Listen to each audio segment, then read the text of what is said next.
My name is Iris Cox. I live in Indiana, and I turned 18 yesterday. At 1 minute to midnight the night before my birthday, I sat in the dark of my bedroom listening to the clink of crystal glasses downstairs. My parents were throwing a lavish, catered party. It was not for me. It was for the $3 million they thought they were getting the next morning. They told the neighbors it was a milestone celebration. They did not tell the neighbors they had already spent my inheritance in their heads. Thank God my grandfather taught me how to read a ledger, because what my mother slid across the granite counter at breakfast the next day would have ruined my life. Welcome back to Luke Vengeance. This is the channel where everyday people reclaim their peace, set firm boundaries, and let the paperwork do the talking. How old were you when you realized your parents were not who they pretended to be? Drop your age in the comments and hit subscribe, because the way this story unfolds is something you need to hear. Let me take you back to the night of the party. The bass from the rented sound system vibrated through my floorboards. Outside my window, the driveway was lined with cars belonging to people I barely recognized. My mother, Brenda, was holding court by the patio heater. Through the cracked glass, I could hear her voice carrying over the music. She was telling the Worthingtons from 3 doors down about the upcoming house renovations. She mentioned custom cabinetry and a sunroom addition. She poured more wine and laughed. She was spending money she did not have, money she assumed would be hers at sunrise. I stepped away from the window and sat at my desk. The only light in the room came from my laptop screen. Beside the keyboard sat a worn leather case. I opened it and took out a pair of vintage silver reading glasses. My grandfather left them to me before he passed, along with the inheritance my mother was currently celebrating downstairs. He bypassed his own daughter to leave the money to me. I unfolded the wire frames and slid them onto my face. The silver felt cold against my skin. The clock on my screen read 11:58. The money was held in a Uniform Transfers to Minors Act account. By law, the second the clock struck midnight on my 18th birthday, the custodial restrictions dissolved. The funds would become mine. But I also knew that the moment the bank opened the next morning, my parents would expect me to sign away my rights. They had been dropping hints for months about the burden of wealth and how I needed their guidance. 11:59. I opened the secure portal link my attorney, Mr. Sterling, had sent me earlier that afternoon. We had spent weeks preparing for this exact minute. He had established a private, ironclad holding company in my name, an irrevocable trust. Midnight. The screen refreshed. The account restrictions vanished. The balance sat there in plain text. $3 million. I did not hesitate. I did not blink. I selected the new routing number, entered the full amount, and clicked Authorize. A green confirmation banner appeared at the top of the screen. The money was gone, safely locked behind a corporate firewall my parents could never pierce. I took off the silver glasses, closed the laptop, and went to sleep while the party raged on below me. The next morning, the house smelled like stale wine and expensive coffee. I walked into the kitchen at 8. My mother was standing by the espresso machine wearing her silk robe, her hair perfectly smoothed. My father, Thomas, sat on a bar stool, reading the news on his tablet. They looked up when I entered. They did not say happy birthday. My mother picked up a single sheet of paper from the island and smoothed it flat with her palm. She smiled. It was the kind of smile you give a child when you are about to take away their favorite toy. She slid the paper across the cool granite counter toward me. Beside it, she placed a heavy silver pen. "Sign this so your father and I can manage the funds, sweetheart," she said. Her voice was light, casual, as if she were asking me to pass the sugar. "It is a simple authorization form. It just gives us legal permission to handle the investments. You do not need to worry your pretty head about taxes and wire transfers." I looked at the paper. It was a blanket power of attorney. It would have given them unrestricted access to drain every account in my name. I picked up the mug my father had left by the sink and poured myself a cup of black coffee. I took a slow sip. The liquid was hot and bitter. I set the mug down, looked my mother directly in the eyes, and gave her a 2-letter answer. No. The smile fell off my mother's face. The kitchen went dead silent. The hum of the refrigerator suddenly sounded very loud. My father lowered his tablet. The air in the room shifted, growing heavy and still, the way the sky feels right before a siren goes off. They thought they had raised a quiet, compliant daughter. They were about to find out they had raised my grandfather's granddaughter. My father did not shout when I refused to sign the paper. Shouting implies a loss of control, and Thomas Cox prided himself on orchestrating the room. Instead, he closed the leather cover of his tablet. The magnetic clasp snapped shut with a sharp final sound. He folded his hands on the granite island and let out a long, measured sigh. It was a calculated exhalation, designed to make me feel small. Iris, he began, letting the syllables drag heavy with manufactured pity. You are an 18-year-old girl. You have no concept of the burden this kind of capital brings. You have always been fragile. You are immature. My mother nodded, touching her chest, as if my refusal had physically wounded her. They were laying the groundwork. I watched them perform the script they had likely rehearsed after the party guests left last night. Your mother and I are worried about the pressure, Thomas continued, leaning forward. In fact, we called Dr. Weber this morning. Dr. Weber was a golf partner of my father. He was a local psychiatrist who wrote prescriptions for the country club wives and nodded along to their complaints. We scheduled a simple anxiety checkup for you tomorrow, my father said, just to establish a baseline. We need to make sure you are mentally equipped to handle these transitions. The threat hung in the kitchen air, wrapped in velvet. A checkup. A baseline. They were not asking for my signature anymore. They were telling me that if I did not hand over the accounts voluntarily, they would manufacture a medical reason to take them by force. They were preparing to have a buddy with a medical license declare me unfit to manage my own life. The irony was thick enough to choke on. Unfit. Immature. I spent 40 hours a week working as the lead data entry and payroll assistant at the Willow Creek Veterinary Clinic, while my mother spent her afternoons browsing catalog swatches for sunrooms she could not afford. I sat in a cramped back office, reconciling vendor invoices, calculating state tax withholdings, and managing the direct deposits for 14 employees. Dr. Evans, the clinic owner, trusted me to balance the operating ledgers down to the final cent. I routinely caught billing errors that seasoned accountants missed. The precision my job demanded left zero room for the fragility my father was currently diagnosing me with. But I did not point this out. I knew better. Silence is a mirror. When you refuse to react, the other person is forced to look at their own reflection.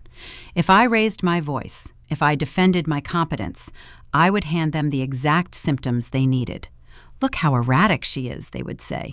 Look how defensive. So I gave them nothing. I finished my coffee, I rinsed the mug in the sink, placed it in the dishwasher, and turned around. I have to get to work, I said.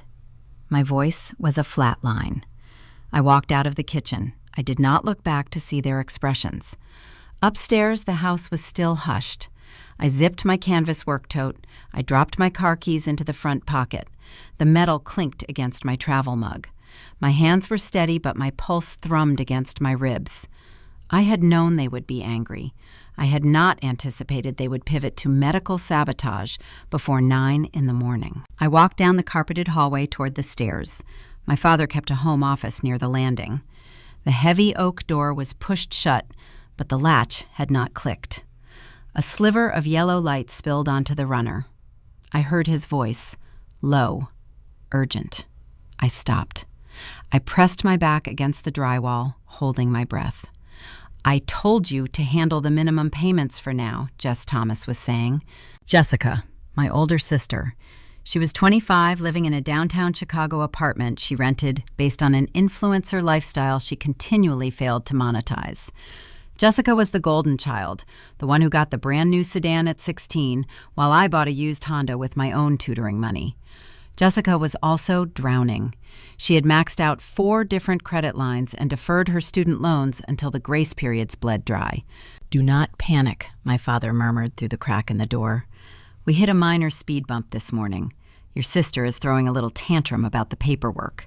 She thinks she understands finance. He let out a dry, dismissive chuckle. It does not matter. We have the Weber appointment set. Once we get the initial assessment on record, the judge will grant the emergency proxy. You just need to hold off the creditors for 3 more days. A pause followed. He was listening to her complain. Then came the promise. Do not worry, Jess. Your student loans will be paid off by Friday. I give you my word. The words sank into my skin like ice water. Paid off by Friday. My grandfather had spent 4 decades building his wealth, mixing concrete, and running a regional hardware distribution chain.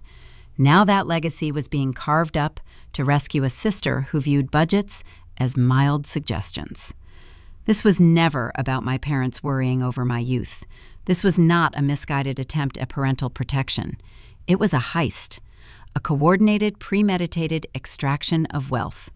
They had mapped out the distribution before the funds had even cleared the holding period. I did not march into the office. I did not demand answers. Confrontation without leverage is just noise, and I needed every ounce of leverage I could gather. I backed away from the door, placing my feet carefully on the edges of the floorboards to avoid the familiar creaks. I bypassed the front door entirely. I went through the laundry room, unlocked the deadbolt silently, and slipped out the back exit. The Indiana morning air hit my face sharp and biting. Frost coated the dying grass in the backyard. I walked down the side path to the driveway, got into my 10-year-old car, and started the engine. The heater blew cold air against my knuckles. I looked at the house through the windshield. The place where I learned to ride a bike. The place where I did my homework at the kitchen island. It was just a building now. A hostile territory occupied by people who viewed me as an obstacle to their bank accounts. I shifted the car into drive and pulled onto the street. I drove toward the veterinary clinic. I told myself I was safe. The trust was secure. The funds were locked behind the corporate barrier Mr. Sterling had built. They could talk to Dr. Weber all they wanted, but they could not wire money that sat behind an impenetrable legal shield. I thought I had outsmarted them. I thought I had won the opening battle. But predators do not stop hunting just because you block the front gate. They check the side windows. They look for the loose bricks. They find the vulnerabilities you forgot you left exposed. I parked behind the clinic, gathered my tote, and walked inside, ready to bury myself in spreadsheets. I felt confident. I felt secure. That illusion of safety would only last until noon. Because what happens when you think you have guarded your fortune, only to discover you cannot even afford to buy your own lunch? The morning at the veterinary clinic demanded a narrow, unbroken focus.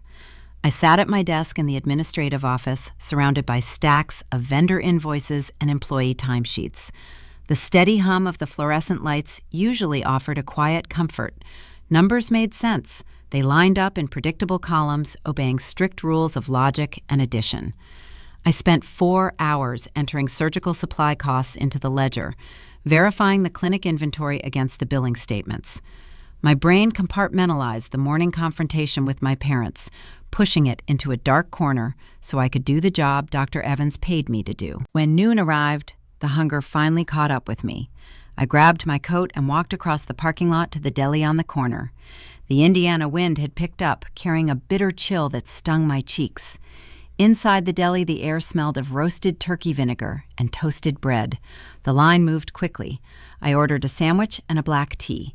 The total came to $12.40. I pulled my blue debit card from my wallet and inserted the chip into the reader. I stared at the small screen, waiting for the green check mark. Declined. The word flashed in stark black text. The machine let out a sharp, discordant beep. The cashier, a woman with tired eyes, sighed and gestured toward the terminal. "Try wiping the chip, honey," she said. "Sometimes the reader gets dusty." I rubbed the plastic against my coat sleeve and inserted it again. I held my breath. The system processed for 3 seconds. Declined. A line was forming behind me. A man in a work jacket shifted his weight, his boots scraping against the tile floor. My face grew warm. I muttered an apology, stepped out of the line, and walked out the glass door without the food. The cold air hit me immediately. I stood on the concrete sidewalk, pulling my phone from my pocket. I opened my banking application. My thumb hovered over the screen before the dashboard loaded. This account was a remnant of my childhood. Thomas Cox had opened it for me when I was 14, so I could deposit my neighborhood babysitting money. His name remained on the paperwork as a joint custodial signer. The screen loaded. The available checking balance read $0.00. I tapped on the transaction history. A transfer had been initiated at 9:15 that morning, less than an hour after I walked out of the kitchen. The exact amount of $4,210 had been moved to an external account. I stared at the numbers. That was not gifted money. That balance represented 3 years of tutoring high school freshmen in algebra. It represented hundreds of hours spent processing clinic payroll. It was my labor, quantified and saved. Thomas had drained every single penny. A notification icon appeared at the top of my screen. I had a missed call and a new voicemail. I pressed the speaker to my ear. "Iris," my father said. His tone was smooth, unbothered, and laced with a patronizing patience. "Since you want to act like a defiant child, we are going to treat you like one. We are holding your allowance until you decide to cooperate. Come home tonight ready to sign the authorization forms, or things will get much more difficult for you." I lowered the phone. Allowance. He dared to call wages earned through long hours of honest work an allowance. They were applying a classic siege tactic. When a fortress refuses to open its gates, the attacking army cuts off the supply lines. They were trying to starve the target into submission. They believed that without cash, without a safety net, an 18-year-old girl would panic, break down, and crawl back to the kitchen counter begging for her debit card to work again. They fundamentally misunderstood who I was. Panic is a useless emotion. It clouds judgment and limits options. I looked at the time. I had 40 minutes left on my lunch break.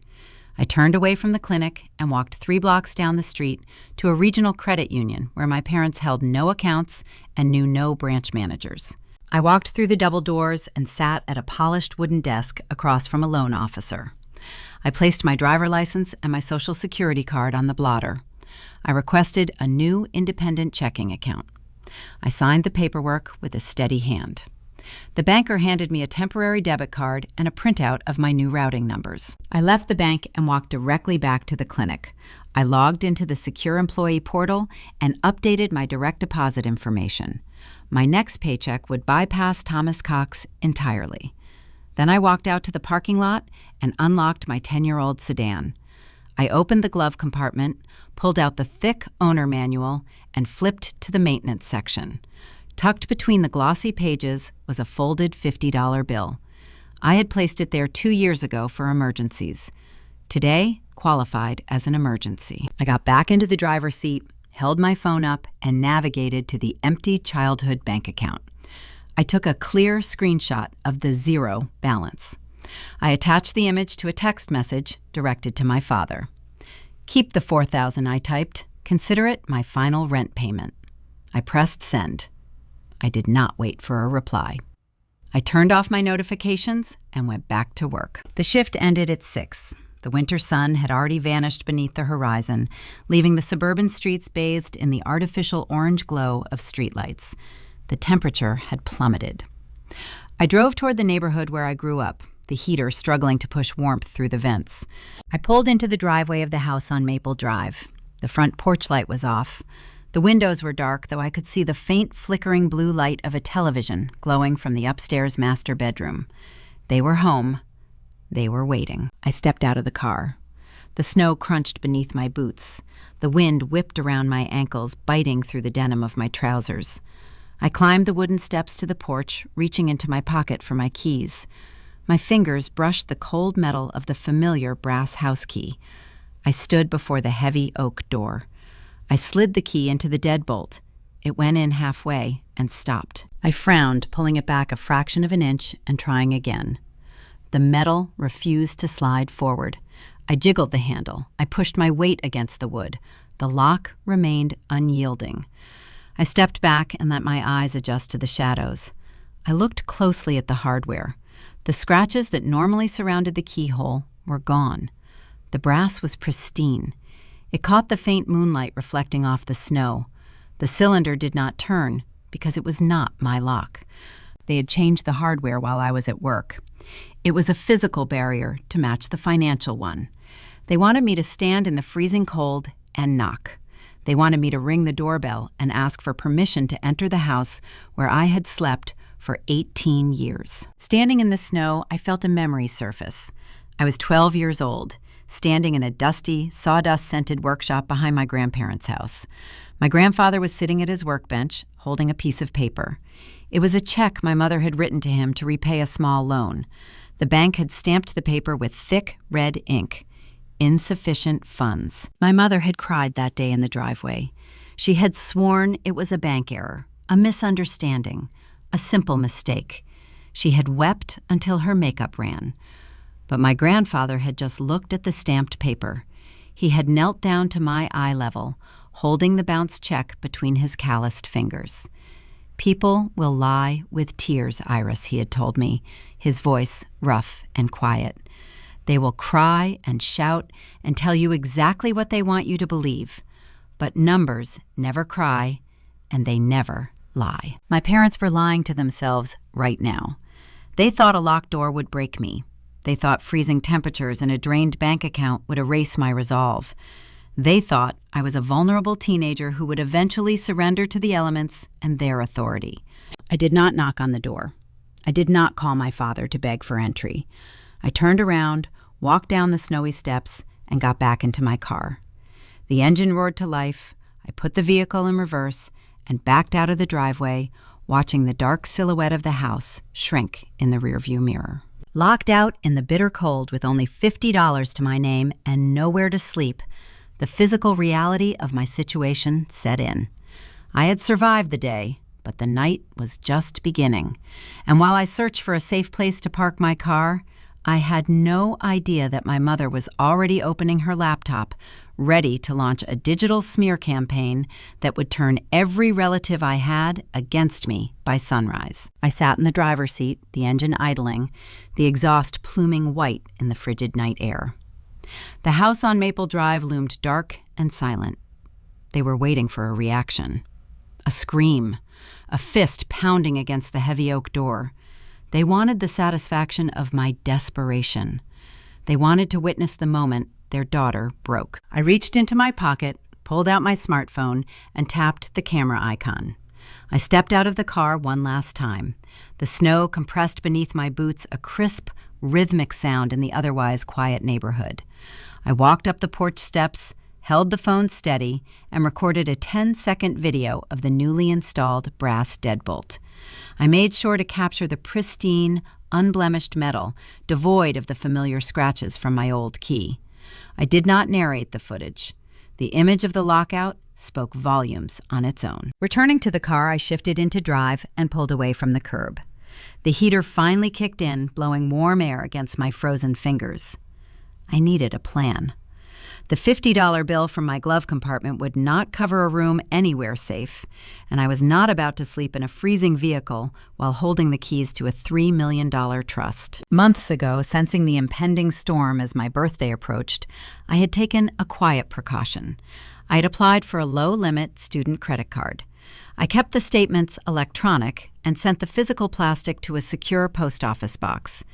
It was a meager lifeline, with a limit of barely $500. But tonight, it was the difference between a warm bed and hypothermia. I drove out of the suburban sprawl heading toward the highway interchange. I pulled into the parking lot of a budget motel.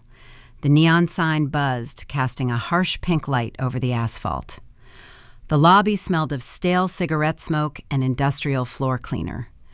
I handed the clerk my secret credit card and booked a room for 2 nights. Room 212 was sparse.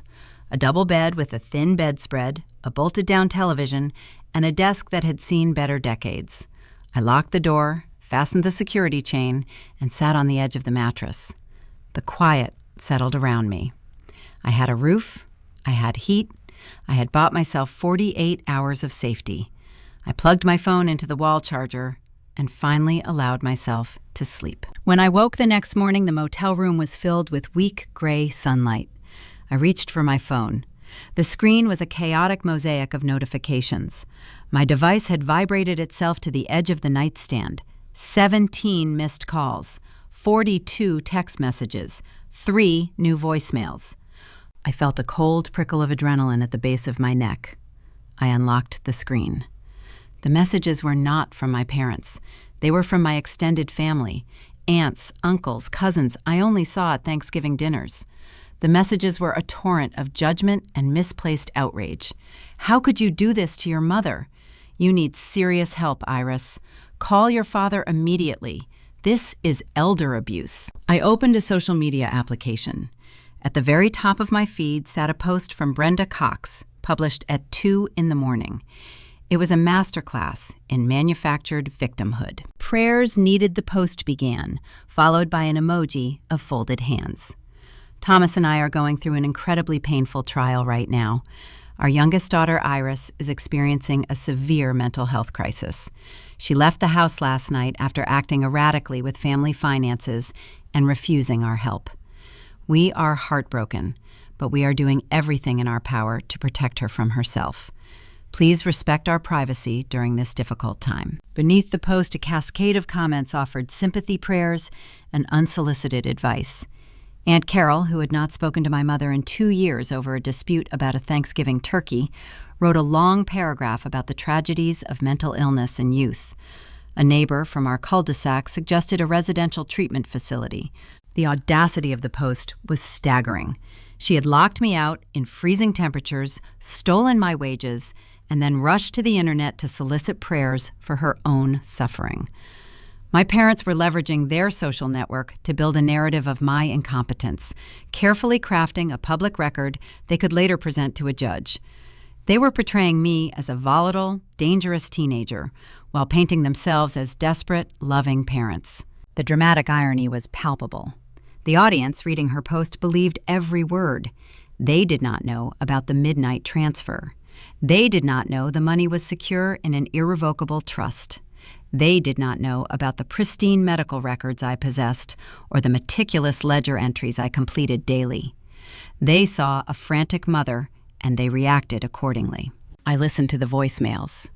Uncle Robert's voice boomed through the tiny speaker, heavy with righteous indignation, accusing me of abandoning my family and demanding I seek immediate psychiatric intervention. The instinct to defend myself flared hot and bright. I wanted to type a blistering response. I wanted to post the video of the changed locks. I wanted to expose their financial coercion to everyone who had left a supportive comment on my mother's fabricated plea for sympathy. But I forced my thumbs away from the keyboard. Reacting publicly was exactly what they anticipated. They were throwing bait, hoping I would bite. If I engaged in a messy, emotional online dispute, I would only provide them with screenshots of my anger, reinforcing their narrative of my supposed instability. A public argument was a losing game. I opened my laptop, the hinges groaning slightly in the quiet room. I connected to the unsecured motel internet. I created a new folder on the desktop. I titled it Documentation. I began the slow, methodical process of digital archiving. I captured screenshots of my mother's original post, ensuring the timestamp and date were clearly visible.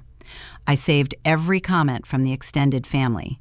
I downloaded the audio files of the voicemails from Uncle Robert and Aunt Carol. I transferred the video of the changed locks from my phone to the folder. I was not building a defense for Facebook. I was building a prosecution for a courtroom. Every lie my mother typed, every false accusation my relatives recorded, became another brick in the wall I was constructing. The digital noise was deafening, a chorus of misinformed outrage. But inside that folder, the evidence accumulated quietly. My silence was not surrender. It was a tactical retreat. Let them talk. Let them construct their elaborate fiction. The taller the tower of lies, the harder the collapse when the foundation was pulled away. I closed the laptop, dressed in the same clothes from the day before, and prepared to leave for work. The clinic offered a refuge of numbers and ledgers, a place where logic prevailed over emotional manipulation. I thought I could escape the family drama by retreating into my spreadsheets. I thought my workplace was a sanctuary. I ignored the digital noise, believing the conflict was contained to screens and voicemails. But I underestimated the reach of their desperation. The smear campaign was just the opening salvo. Because while I focused on archiving Facebook posts, my older sister, the golden child, facing her own financial ruin, was already driving toward the veterinary clinic, ready to bring the fight directly to my front door. The Willow Creek Veterinary Clinic usually hummed with a predictable rhythm. Barking dogs, the low murmur of consultations behind closed doors, and the rhythmic clatter of my keyboard as I processed the morning billing. I sat in my small office, insulated from the digital storm raging on my phone. The walls were cinder block, painted a soothing clinical green, offering a sturdy barrier against the chaos my parents had engineered. I was halfway through reconciling the monthly pharmaceutical invoice when the sharp crack of the waiting room door hitting the wall shattered the quiet. I heard the receptionist, a soft-spoken woman named Linda, offer a startled greeting. It was immediately cut off by a voice I knew intimately. "Where is she? Where is Iris?" It was Jessica. My older sister had bypassed the front desk entirely and was marching down the hallway toward the administrative offices. Her voice was shrill, carrying a distinct edge of panic and entitlement. I saved my spreadsheet, pushed my chair back, and stood up, just as Jessica rounded the corner. She looked immaculate, as always. A designer trench coat, perfectly styled hair, and a handbag that cost more than my monthly salary. But the polished exterior was cracking. Her face was flushed, and her eyes were wide with a frantic energy. "You need to come outside right now," she commanded, pointing a manicured finger at my face. Linda appeared behind her, looking anxious. "Iris, do you need me to call Dr. Evans?" I held up a hand. "It is fine, Linda. I will handle it. Give me 5 minutes." I stepped past my sister, leading the way out the back exit toward the employee parking lot. The cold air provided a sharp contrast to the heated clinic. I walked until we were standing near the dumpsters, ensuring we were well within the frame of the new security camera Dr. Evans had installed last month after a break-in at the neighboring pharmacy. I turned to face her. Jessica did not ask where I had slept last night. She did not ask if I was safe or warm or why our parents had locked me out. She did not care about the sister standing in front of her. She only cared about the disruption to her own comfortable narrative. "Do you have any idea what you are doing?" Jessica started, her voice rising an octave, echoing off the brick wall. "My car is being repossessed, Iris. They are towing my BMW this afternoon. You are ruining this family." I crossed my arms over my chest, pulling my coat tighter against the wind. "I am not the one who took out a car loan I could not afford, Jess." She let out a harsh, incredulous laugh. "Do not lecture me about budgets. Mom and Dad promised me $100,000 to clear my debts. They said it was handled. They said the transfer was clearing this morning. And then I get a call from Dad saying his ungrateful youngest daughter is throwing a tantrum and locking down the accounts." There it was, the ugly truth spoken aloud in the freezing Indiana air. The inheritance my grandfather intended for my future was already carved up and allocated to fund Jessica's failing influencer lifestyle. My parents had sold her a rescue package built on stolen capital. "The money is not theirs to give, Jessica," I said. My voice was low, measured, and entirely devoid of the hysteria she was projecting. "It was never theirs. It is mine, and it is secure." Jessica stepped closer, invading my personal space. Her face contorted into an ugly sneer. "You think you are so smart. You think hiding the money behind some lawyer is going to save you. You are 18. You are a child. Mom and Dad are filing for emergency legal guardianship." The word hung in the air between us. Guardianship. It was a severe legal mechanism typically reserved for the elderly suffering from dementia or individuals with profound cognitive disabilities. It stripped a person of their fundamental rights to make financial, medical, and personal decisions. It handed total control to the appointed guardian. "They are going to the judge." Iris Jessica continued, her voice dripping with spiteful triumph. They are going to prove you are mentally unstable. That Facebook post was just the beginning. They have a doctor ready to testify. Once the judge signs the order, they will own everything you have. You will not even be able to buy a cup of coffee without their permission. So you might as well sign the forms now and save yourself the embarrassment of being declared incompetent in open court. She stood there, breathing heavily, waiting for the impact of her words to hit me. She expected tears. She expected me to crumble under the weight of the threat. She wanted me to beg for a compromise. I looked at my sister, the golden child, the recipient of endless parental bailouts. She was willing to watch me lose my basic human autonomy just so she could keep the keys to a luxury sedan. I did not raise my voice. I did not hurl insults. I simply looked at the security camera mounted above the back door, its small red light blinking steadily, capturing every frame of her desperate confession. "Are you finished?" I asked. Jessica blinked, caught off guard by the total lack of emotional response. "What is wrong with you? Why are you acting like a sociopath?" I turned away from her and reached for the door handle. "I have payroll to finish, Jessica.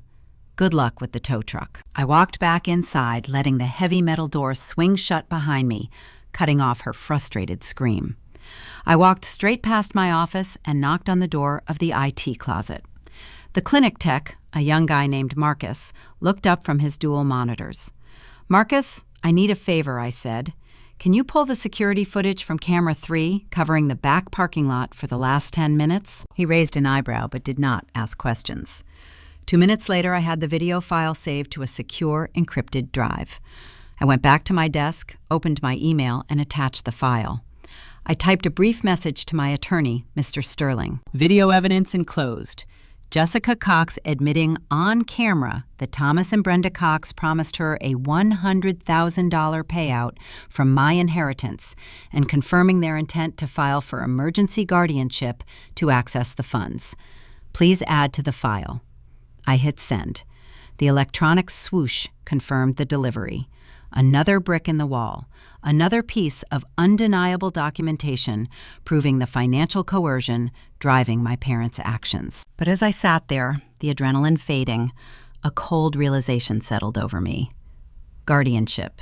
It was an extreme, expensive legal maneuver. Filing those petitions required significant attorney fees, filing costs, and a tremendous amount of public scrutiny. My parents were not wealthy. They lived comfortably on the surface, but I knew my father's business ventures frequently stalled, and my mother's spending habits were legendary in our neighborhood. To go to such aggressive, desperate lengths to seize my inheritance, to risk alienating me permanently and dragging our family name through the local court system, required a motive far more pressing than simply wanting to upgrade their kitchen cabinets or bail out Jessica's car loan. The sheer ferocity of their attack suggested a panic rooted in survival, not luxury. I leaned back in my chair, staring at the blank wall. Why were they pushing so hard, so fast? What were they hiding behind the manicured lawn and the catered parties? I needed to understand the true shape of the battlefield. I needed to see what they saw when they looked at their bank accounts in the middle of the night. I needed to uncover the financial reality Thomas and Brenda Cox were so desperate to conceal. And the only way to do that was to use the very skills they claimed I did not possess. I opened a new tab on my browser, navigating toward the County Public Records database, unaware that the secrets buried in those municipal files would escalate this conflict from a family dispute into a federal nightmare. The silence in my office felt different after Jessica left. It was no longer the quiet of a routine workday. It was the heavy, loaded stillness that follows a warning siren. My sister had revealed the blueprint. My parents were aiming for legal guardianship. They wanted a judge to hand them the keys to my life, stripping me of my autonomy, my finances, and my future. But the math still did not balance. Guardianship is an arduous, invasive legal battle. It requires paying retainers to lawyers, filing exhaustive motions, and inviting a judge to scrutinize your private life. People living comfortably in the suburbs do not invite that level of judicial scrutiny just to pay off a daughter's repossessed car or remodel a kitchen. There was a missing variable in the equation, a motive deep enough to justify burning their relationship with me to the ground. I waited until the clinic closed for the lunch hour. Dr. Evans went to the break room. Linda locked the front doors and flipped the sign to closed. I stayed at my desk. I opened a new browser window and navigated to the Indiana State Public Records portal. My job required me to be fluent in tracking data, verifying vendor tax identification numbers, and auditing property records for the clinic. I knew how to navigate municipal databases better than most paralegals. I typed Thomas Cox into the primary search bar, filtered the results to our specific county, and hit Enter.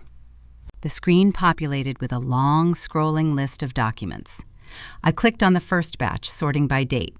What emerged was a digital graveyard of my father's ambitions. Thomas had spent my entire childhood projecting the image of a successful entrepreneur. The records told a vastly different story. I opened file after file. Apex Consulting, Midwest Logistics Partners, Cox Enterprises. Every single limited liability company he had registered over the past decade shared the same status: dissolved, administratively terminated for failure to file annual reports. He was not a businessman. He was a serial failure wearing a tailored suit. I scrolled further down, moving from the business registry to the civil court dockets. My breath caught in my throat. 3 months ago, a federal tax lien had been filed against Thomas and Brenda Cox. The amount was staggering: $142,000 in unpaid back taxes. The Internal Revenue Service does not negotiate. They do not care about the optics of your suburban lifestyle. When they file a lien, they are preparing to seize assets. The walls were closing in on my parents. That explained the panic. That explained why they needed the $3 million from my trust. They were trying to buy their way out of federal tax evasion. But it still did not explain the sheer audacity of the guardianship petition. If they just needed cash, they could have tried to forge my signature on a wire transfer. They could have tried to bully me into writing a check. To go through the courts to seize control of my entire estate meant they needed more than just liquid funds. They needed legal authority over my property. I navigated away from the civil dockets and opened the county assessor database. I typed in the address of the house on Maple Drive, the house I grew up in, the house they had locked me out of the night before. I clicked on the deed history. The page loaded a scanned PDF of the property title. I read the current owner name once. I blinked, rubbed my eyes, and read it again. The owner of record was not Thomas Cox. It was not Brenda Cox. The owner of record was the Iris Cox Irrevocable Holding Trust. A cold wave of realization washed over me, freezing the blood in my veins. The $3 million in cash was never my only inheritance. My grandfather had built his empire on real estate and hardware. He knew exactly who my parents were. He knew my father was a grifter and my mother was an enabler. Years ago, when my parents were facing their first wave of bankruptcy, my grandfather had paid off their mortgage to save the house. But he did not give them the deed. He placed the property into a trust that reverted entirely to me the moment I turned 18. I was not just their daughter. I was legally their landlord. My fingers flew across the keyboard. I pulled up the encumbrances tab for the property. If the house was in my name, it should have been free and clear. But the screen showed 2 active lines of credit. 6 months ago, Thomas and Brenda Cox had taken out a home equity line of credit for $75,000. 2 months later, they took out a second loan for $50,000. They had borrowed $125,000 against a house they did not legally own. I leaned closer to the monitor, my mind racing through the implications. To secure those loans, my parents had to sign property affidavits. They had to sit across from a loan officer and swear under penalty of perjury that they held the title to the property on Maple Drive. They had committed systemic, documented bank fraud. If the banks discovered the true ownership of the house, the loans would be called in immediately. The fraud department would notify the authorities. My parents were not just looking at a tax lien. They were looking at federal prison sentences for wire fraud and mortgage fraud. This was the boulder. This was the crushing weight hanging over their heads. If I turned 18 and took control of my estate, my lawyer would instantly discover the illegal liens on my property. The only way my parents could prevent that discovery was to prevent me from ever taking legal control of my own life. If they won the emergency guardianship, my father would be appointed the conservator of my estate. As my legal guardian, he could quietly ratify the fraudulent loans using my $3 million to pay off the bank and the IRS before anyone ever noticed the crime. They were not trying to protect a fragile teenager. They were trying to silence the only witness to their felonies. I clicked the print icon. The heavy laser printer in the corner of my office whirred to life. It began spitting out warm pages of paper. The deed, the tax liens, the fraudulent loan origination records. I took a 3-ring binder from my desk drawer and began punching holes in the documents. I snapped the metal rings shut, locking the evidence into place. My hands were no longer shaking. The fear had evaporated, replaced by a cold, crystalline focus. I possessed the blueprint of their destruction. A sharp knock on my office door frame broke my concentration. I looked up. Linda, the receptionist, was standing there. She looked uncomfortable, shifting her weight from side to side. "Iris," she said, her voice dropping to a whisper, "there is a man in the lobby. He says he needs to speak with you directly. He will not leave the package with me."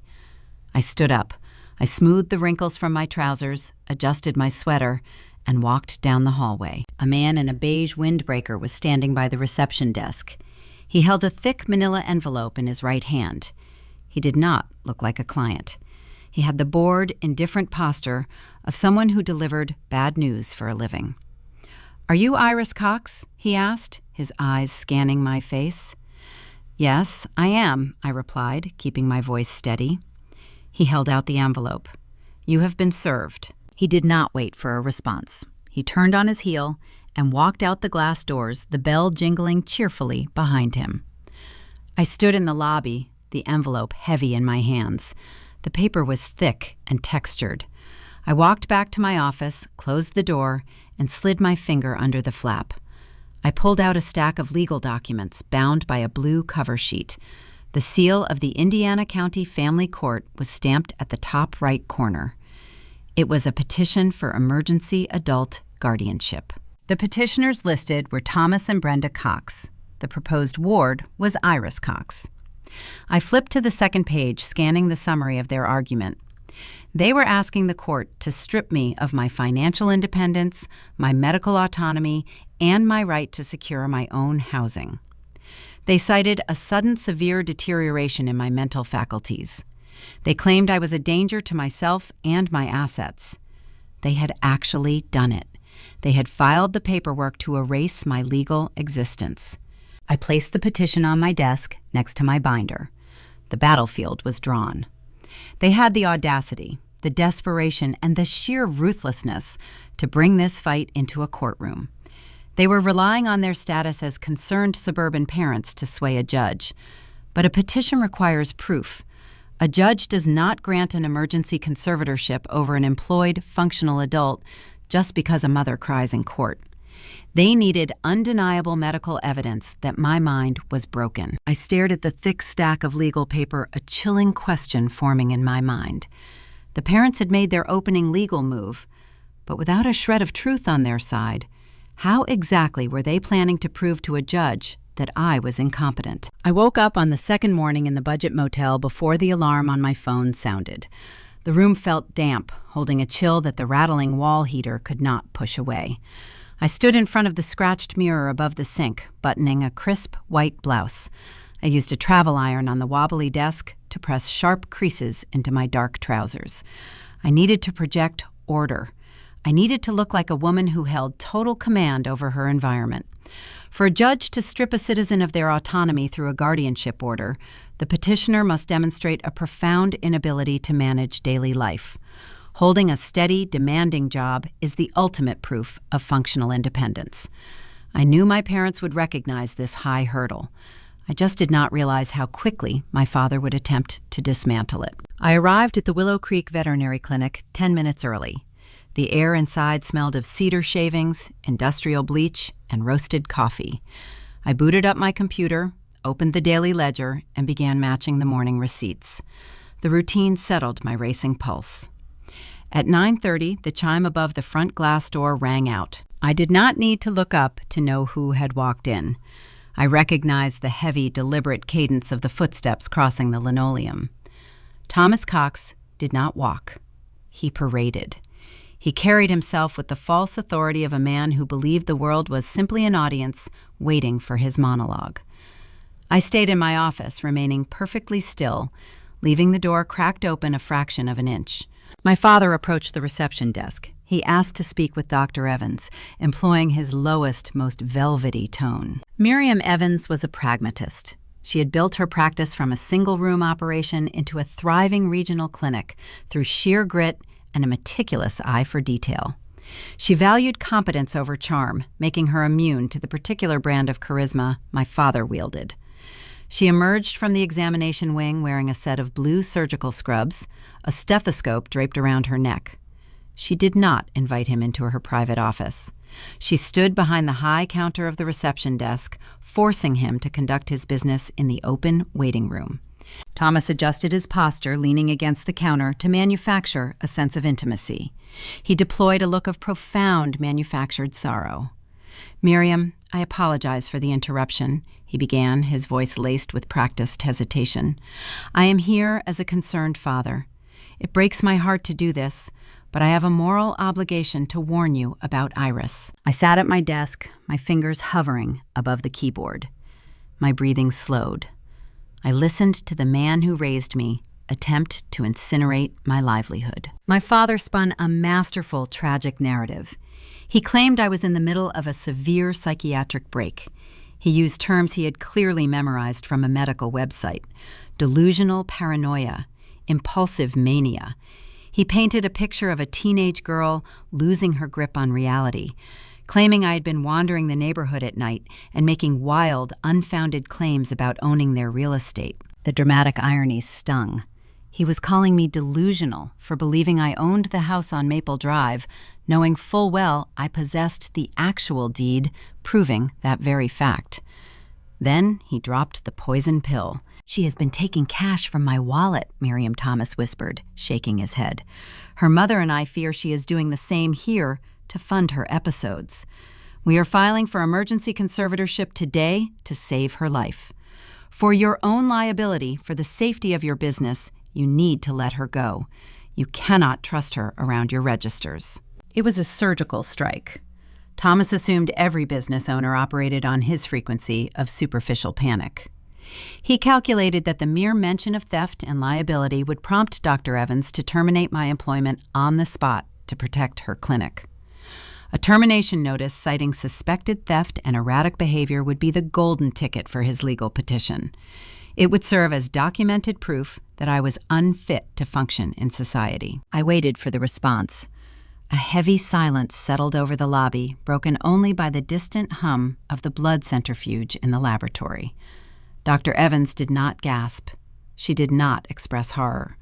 She adjusted her glasses, looking at my father with the cold, clinical precision she normally reserved for reading a difficult biopsy result. "Mr. Cox," Dr. Evans said, her voice ringing out clear and sharp. "Iris manages a weekly payroll of $40,000. She audits our vendor accounts and processes our daily intakes. Yesterday, she caught a supplier double billing us for surgical equipment, saving this clinic $3,000. Every afternoon, the petty cash drawer balances down to the final penny. She is the most lucid, exact, and reliable employee I have ever hired." My father shifted his weight. His tailored facade began to slip. "You do not understand, Miriam. She is hiding it well. You need to check your books." "I check my books every night," Dr. Evans countered, cutting him off. "The only thing out of order in my clinic right now is your presence. You are sweating, your pupils are dilated, you are speaking rapidly and making baseless, defamatory claims about my staff. If anyone requires a psychiatric evaluation, I suggest you look in a mirror." The tactic crumbled. Thomas tried to raise his voice at the jagged edges of his panic, finally slicing through the velvet tone. He demanded she listen to reason. He insisted she was making a grave mistake. Dr. Evans raised her right hand, signaling the end of the conversation. She turned to the receptionist. "Linda, print a formal trespass warning from the system templates." Linda's fingers flew across her keyboard. The laser printer whirred, spitting out a single sheet of paper. Dr. Evans slid it across the counter toward my father. "This is a legal notice," Dr. Evans said. "You are no longer permitted on this property. If you step through those glass doors again, I will not hesitate to call the authorities and have you removed in handcuffs. Now get out." Thomas stared at the paper. His jaw tightened. He snatched the document, turned on his heel, and marched out of the clinic. The bell jingled a frantic rhythm as the door slammed shut. I waited a full minute before pushing my chair back. I walked out of my office and stepped into the lobby. Dr. Evans was already returning to the examination wing. She paused and looked at me. She did not offer pity. She did not ask invasive questions about my family dynamics. She respected the boundary between personal hardship and professional duty. "Are you all right to finish the pharmaceutical audit, Iris?" she asked. I nodded, keeping my posture straight. "Yes, Dr. Evans. But before I do, I need to ask you for a favor." She crossed her arms. "Name it." "I need a sworn statement on clinic letterhead," I said, my voice steady. "I need a detailed account of what just happened. The false accusations of theft, his erratic demeanor, the trespass warning, and your professional assessment of my mental acuity and job performance." Dr. Evans studied my face for a moment, recognizing the gravity of the request. She nodded once. "Type it up, I will review it, sign it, and we can walk next door to the bank during your lunch hour to have it notarized." By 1 o'clock that afternoon, I held a crisp, notarized affidavit in my hands. It was a devastating rebuttal to my father's desperate performance. He had walked into the clinic intending to secure the evidence needed to destroy my life. Instead, he had handed me the exact weapon I needed to prove his malicious intent. I returned to my office and snapped the document into the metal rings of my evidence binder. My employment was bulletproof. My financial records were pristine. I was building an impenetrable fortress of documentation. But as I reviewed the copy of the guardianship petition sitting on my desk, a cold knot formed in my stomach. The sworn statement from Dr. Evans protected my professional reputation, but it did not address the anchor of their legal strategy. The petition relied heavily on a separate, far more dangerous document. It cited a formal evaluation from a licensed medical professional, claiming I suffered from severe financial dysmorphia. My job was safe, but the fake medical evidence the parents had submitted to the court was still an active, ticking threat. I had to figure out how to dismantle a fraudulent diagnosis from a doctor I had never even met. The notarized affidavit from Dr. Evans sat in my binder, a solid defense against the accusations of theft and workplace incompetence. But a legal defense is only as strong as its weakest flank. I needed to examine the core of their offensive strategy. I opened the manila envelope containing the guardianship petition and spread the pages across my desk. I bypassed the boilerplate legal jargon and the exaggerated narrative of a concerned family. I was looking for the anchor, the single piece of paper that gave their petition enough gravity for a judge to actually schedule a hearing. I found it on page 14, Exhibit A. It was a sworn medical affidavit printed on heavy bond paper, featuring the official letterhead of Weber Psychiatric Associates. I read the text carefully, parsing every clinical term. Dr. Arthur Weber testified under penalty of perjury that he had conducted a thorough evaluation of Iris Cox. The document claimed I exhibited symptoms of severe financial dysmorphia, a term that sounded impressive but lacked genuine clinical weight. He further diagnosed me with impulsive mania, stating that my recent financial decisions were driven by a dangerous disconnect from reality. The affidavit concluded with his professional recommendation that a conservatorship was the only viable path to ensure my safety and protect my assets from my own erratic behavior. I stared at the signature at the bottom of the page. the blue ink looped in a practiced, confident scrawl. I had never stepped foot inside Dr. Weber's office. I had never sat on his leather couch. I had never spoken to the man outside of brief, polite exchanges at neighborhood barbecues when I was 12 years old. He was my father's golf partner, not my physician. The realization crystallized with chilling clarity. My parents had not just exaggerated my behavior. They had crossed the line into explicit fraud. They had coerced, bribed, or manipulated a licensed medical professional into fabricating a psychiatric diagnosis for a non-patient. They were using a doctor's signature to legitimize a heist. The impulse to react emotionally surged hot and immediate. The sheer violation of a doctor inventing a mental illness to strip me of my rights demanded outrage. I wanted to drive to his clinic, bypass his receptionist, and throw the document on his mahogany desk. I wanted to scream at him for treating my life as a favor he could trade over 18 holes of golf.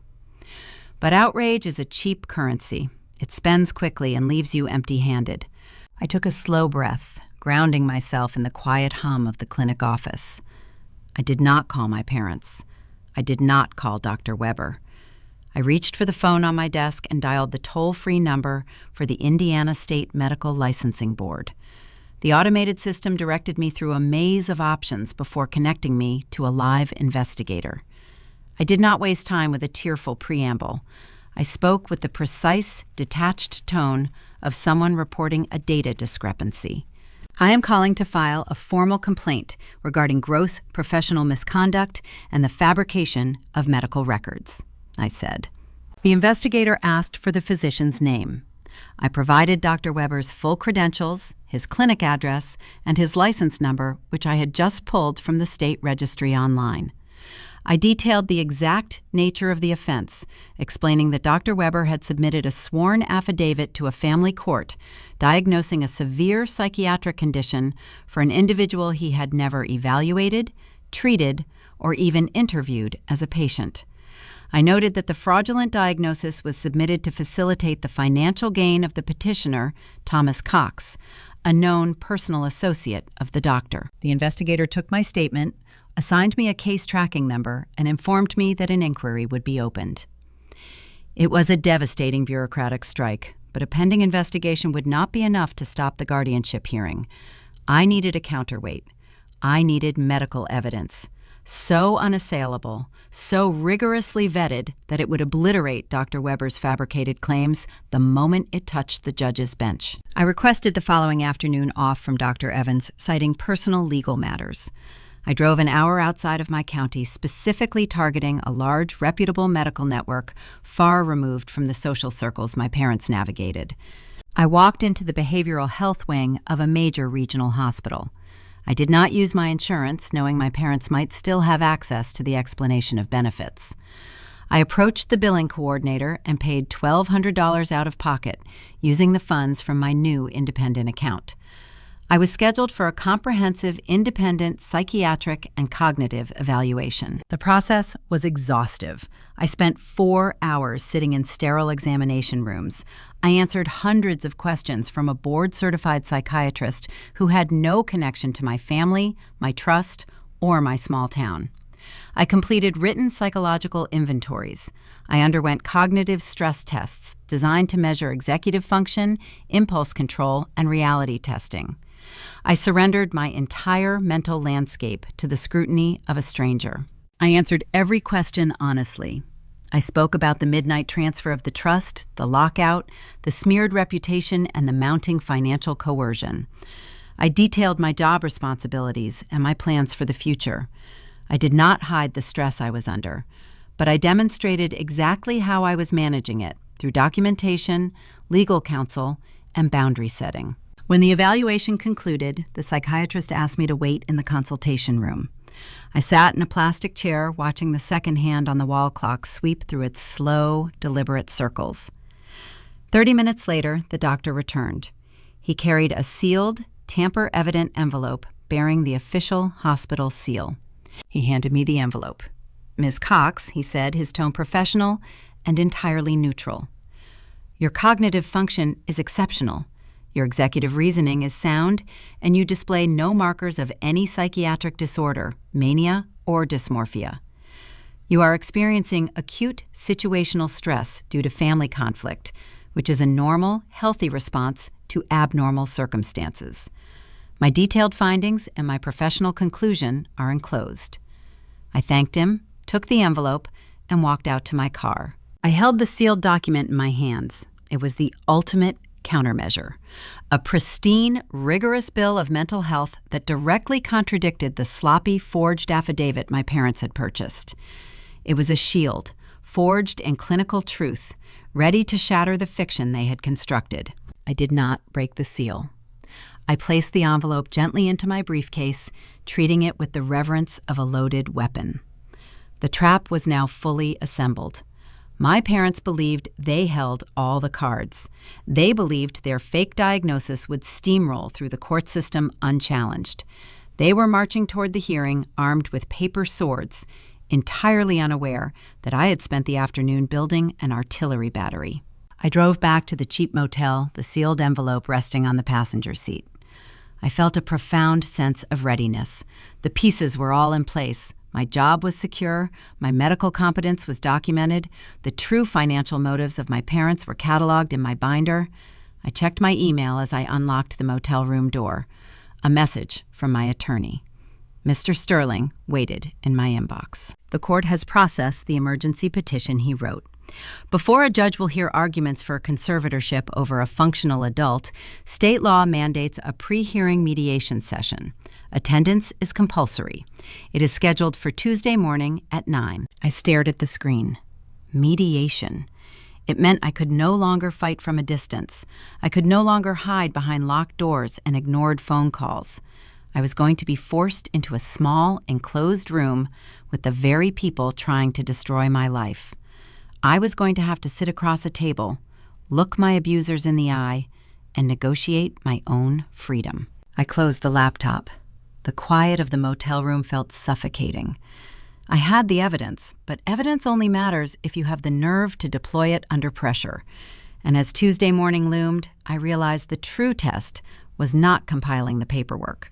The true test was determining if I could handle being trapped in the same room as Thomas and Brenda Cox without giving them exactly what they wanted. The mediation center occupied a suite of offices on the third floor of a commercial building downtown. It was designed to project calm, featuring neutral gray carpets, frosted glass partitions, and abstract watercolors hanging on the walls. The intent was to soothe warring families before they reached a courtroom. For me, it felt like stepping into an arena. I arrived 20 minutes early, accompanied by Mr. Sterling. He was a man in his late 50s who wore rumpled suits and spoke with the measured cadence of someone who had spent decades watching families tear each other apart over money. He carried his leather briefcase with a quiet authority, a stark contrast to the frantic energy my parents always projected. We were shown to Conference Room 4. A heavy oak table dominated the space. A pitcher of ice water and a stack of paper cups sat in the center. The court-appointed mediator, a woman named Ms. Vance, introduced herself. She explained the ground rules. We were there to seek a mutual agreement. Nothing said in the room could be used in the formal hearing, but she would submit a report regarding the conduct and cooperation of the parties involved. The heavy glass door opened. Thomas and Brenda Cox walked in. They did not look like desperate parents facing federal tax evasion. They looked like royalty arriving for a coronation. My father wore a sharp navy suit. My mother carried a designer handbag and wore a concerned maternal expression that looked as though she had practiced it in front of a mirror. They were flanked by a man introduced as Marcus Vance, a high-priced litigator from a firm known for aggressive corporate takeovers, not family law. His presence confirmed my suspicions about the fraudulent line of credit. They were burning borrowed money to intimidate me. They took their seats across the table. My mother looked at me. "Iris, sweetheart," she whispered, her voice trembling slightly. "You look so tired. Please, let us just fix this." I did not reply. I looked at the ice water. The mediator initiated the proceedings, asking the petitioners to state their goals. Marcus Vance steepled his fingers. He spoke with the smooth, rapid delivery of a salesman. "We are here to protect Iris," he began. "The emergency petition for guardianship is a necessary mechanism to safeguard the estate from the erratic behavior documented in our filings. However, Mr. and Mrs. Cox are a loving family. They do not wish to drag their daughter through a painful public hearing. We are prepared to offer a compromise." Mr. Sterling leaned back in his chair. "We are listening. If Iris agrees to a voluntary restructuring of the trust," Marcus Vance continued, "we will withdraw the petition today.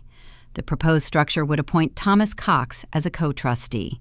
In exchange for his fiduciary oversight, he would receive a 50% distribution of the liquid assets as a retroactive management fee. The remaining funds would be held in a staggered disbursement account, accessible to Iris only upon the approval of the co-trustee." I felt a cold surge of disbelief. They were not just asking for control. They were asking for half the cash outright. $1.5 million under the guise of a management fee, while maintaining a stranglehold over the rest. It was extortion wrapped in legal jargon. My mother reached for a tissue from her purse. She dabbed at the corners of her dry eyes. "We just want you to be safe, Iris," she sniffled.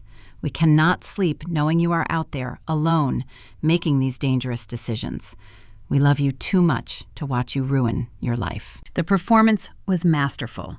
If I had not seen the tax liens, if I had not pulled the fraudulent property deeds, I might have believed the tears. I might have doubted my own sanity.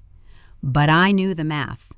I knew the 50% management fee was the exact amount required to clear their federal tax debt and pay off the illegal mortgages before the authorities noticed. I looked at Mr. Sterling. He raised an eyebrow, waiting for my cue. I had the independent psychiatric evaluation in my briefcase. I had the power to end the negotiation right then and there. But the hospital administrative office had informed me that morning that the digital upload of the official medical record would take another 48 hours to process into the state database. If I revealed my hand too early, their high-priced lawyer might find a procedural loophole to suppress the physical document before the digital record cleared. I needed time. I needed a distraction. I deployed a red herring.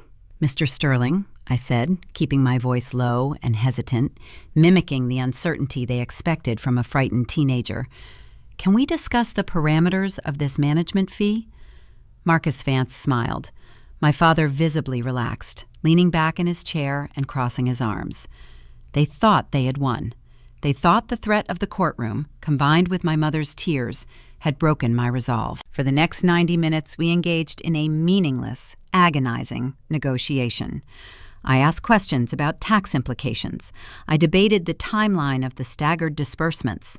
I forced their lawyer to draft and redraft the terms of the compromise on a legal pad.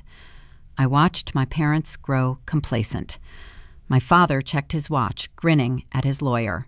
My mother stopped dabbing her eyes and started making small talk with the mediator about the weather. They were practically spending the money in their heads. I kept the charade going until the clock on the wall read 11:30. I had secured the delay I needed. The hospital records would process by Thursday. I looked at Mr. Sterling and gave a barely perceptible nod. My attorney sat forward, placing both hands flat on the oak table.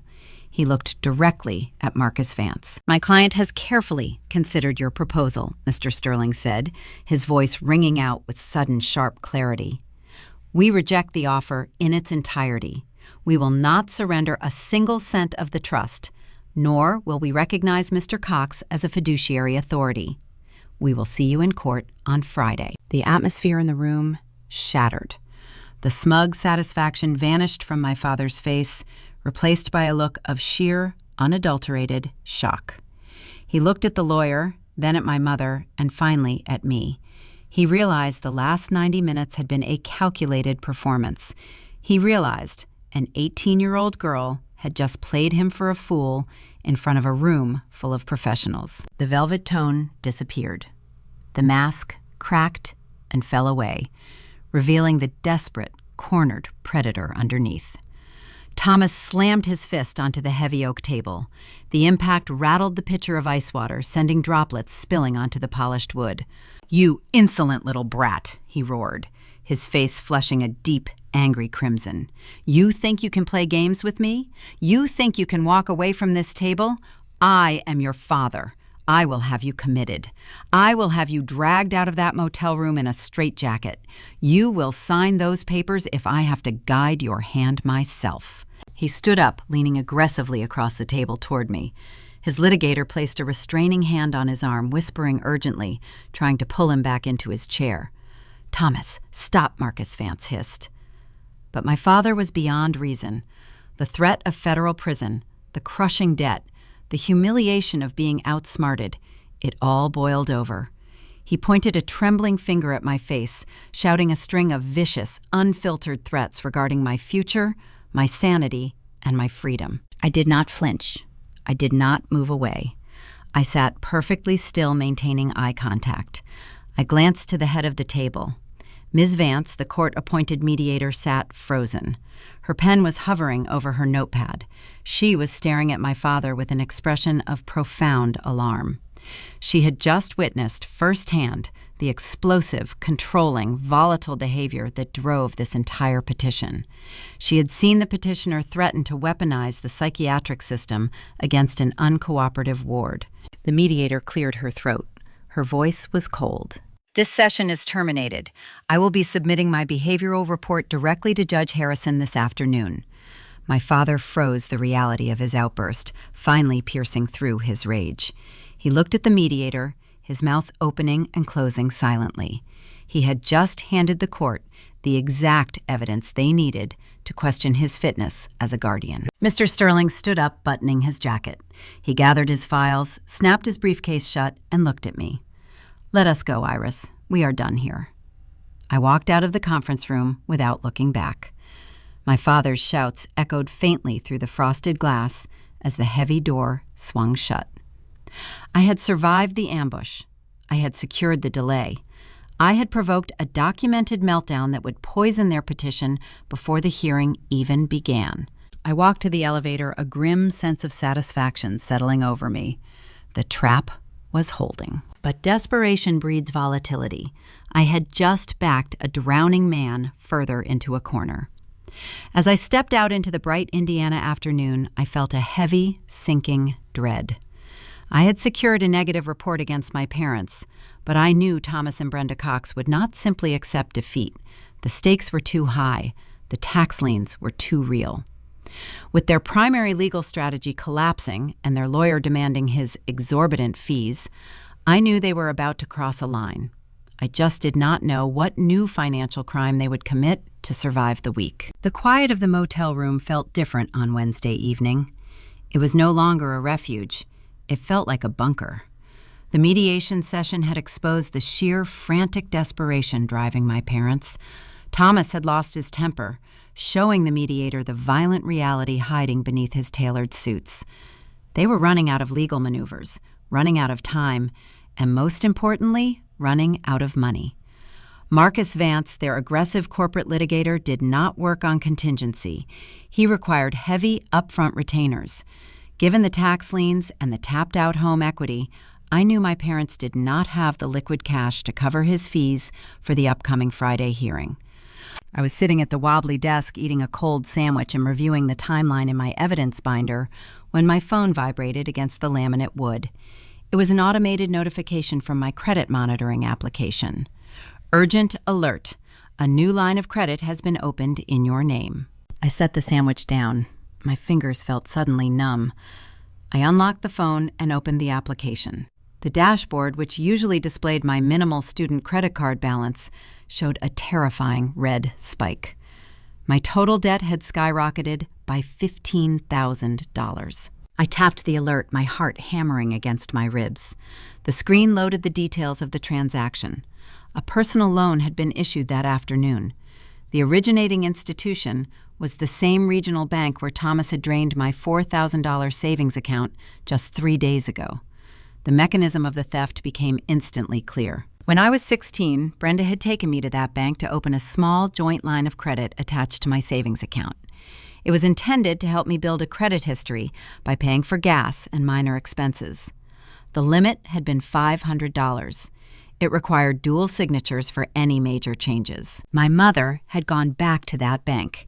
She had leveraged that dormant, forgotten account. She had requested a massive credit extension, converting a modest gas card into a $15,000 personal loan. And to execute that transaction, she required my signature. She had forged my name. The emotional impact hit me harder than the lockout. It hit harder than the smear campaign or the fabricated psychiatric evaluation. This was not Thomas orchestrating a grand legal strategy. This was Brenda, the woman who had packed my lunches, braided my hair, and cried at my high school graduation. She was willing to saddle an 18-year-old girl with crippling debt, destroying my credit score and my future financial stability, just to pay a lawyer to strip me of my rights. She assumed she would win the conservatorship on Friday, granting her the legal authority to wipe the debt using my inheritance before I ever noticed. She had sacrificed her daughter to save herself. I sat in the dim motel room, the glow of the phone illuminating my face. The urge to break down, to cry, to call her, and scream until my voice gave out was a physical pressure in my chest.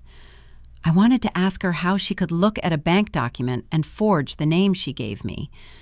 But crying would not reverse the loan. Screaming would not repair my credit score. I closed my eyes, took a deep breath, and visualized the ledger. Numbers do not lie. I needed to focus on the math. I needed to focus on the documentation. I stood up, grabbed my coat, and left the motel. I drove straight to the local precinct of the Indiana Municipal Police Department. The station was quiet at 8 o'clock in the evening. The fluorescent lights buzzed overhead. I walked to the front desk and spoke to the duty officer. "I need to file a criminal report for identity theft and bank fraud," I said. My voice was steady, devoid of the tears my mother would have deployed. The officer handed me a thick stack of forms. I sat at a metal table and filled out every line. I provided my mother's name, her address, and the specific details of the joint account. I documented the $15,000 loan executed without my presence or consent. I handed the completed paperwork back to the officer. He generated an official police report and handed me a stamped copy with a case number. It was 9 o'clock. I went back to my car and pulled out my laptop. I connected to the precinct's guest network from the parking lot. I navigated to the bank's secure portal and initiated a fraud dispute. I uploaded the police report. I requested an immediate freeze on the compromised account. Then I called the bank's emergency fraud hotline. After navigating the automated prompts, I reached a night shift representative. I explained the situation, provided the police report case number, and requested a digital copy of the loan origination document bearing the forged signature. Because I was a primary account holder, and because I had an active police report on file, the representative complied. 5 minutes later, a PDF arrived in my inbox. I opened the document. There it was, a crude, hasty imitation of my handwriting scrawled across the signature line. The loops were wrong. The pressure was uneven. It was the desperate forgery of a woman running out of options. I printed the police report. I printed the forged loan document. I drove back to the motel, opened my master binder, and snapped the fresh evidence into place. The binder was thick now, heavy with the weight of their crimes. Every frantic, malicious move my parents made to assert control only provided me with more ironclad legal ammunition. They were trying to build a case against my sanity, but they were actively constructing a criminal prosecution against themselves. I looked at the clock. It was past midnight. Thursday was beginning. The hearing was tomorrow. I felt a strange sense of calm. The betrayal had hollowed me out, leaving behind a cold, efficient resolve. Brenda and Thomas Cox were sinking. Their financial ship was taking on water fast, and they were throwing everything they had overboard to stay afloat. But as I closed the binder and prepared for the final day of preparation, my phone vibrated again. Another notification. This time, it was a text message. It was from Jessica, my sister, the golden child, the one who had screamed at me in the clinic parking lot just 2 days ago. Her BMW had been repossessed. The promised $100,000 bailout from my inheritance was frozen behind Mr. Sterling's legal firewall. Her world was collapsing just as rapidly as our parents'. I opened the message, expecting another barrage of insults and blame. I expected her to accuse me of ruining her life. Instead, I found a proposal so breathtakingly corrupt it signaled the final, complete collapse of our family's morality. With the parents sinking the golden child realized she was going down with the ship. She needed a lifeboat, and she did not care who she had to drown to get it. I stared at the text, realizing the fight was no longer just about defending my assets. It was about surviving the treacherous shifting loyalties of a sister desperate enough to sell her own testimony to the highest bidder. The text message from Jessica glowed in the dim light of the motel room. It was past midnight on Thursday. The emergency guardianship hearing was less than 36 hours away. My sister had not reached out since her explosive tantrum in the veterinary clinic parking lot. I assumed she was busy dealing with the fallout of her repossessed car and the reality that her influencer lifestyle in Chicago was officially over. I tapped the notification, expecting anger. Instead, I found a negotiation. Iris, I know things have been tense. Mom and Dad are out of control. They are dragging me down with them. I lost the car today. My landlord is threatening eviction by Monday. I need a small loan of $5,000 just to survive the month. I stared at the screen. The audacity was impressive. 2 days ago, she was screaming that I was ruining the family by withholding money that belonged to me.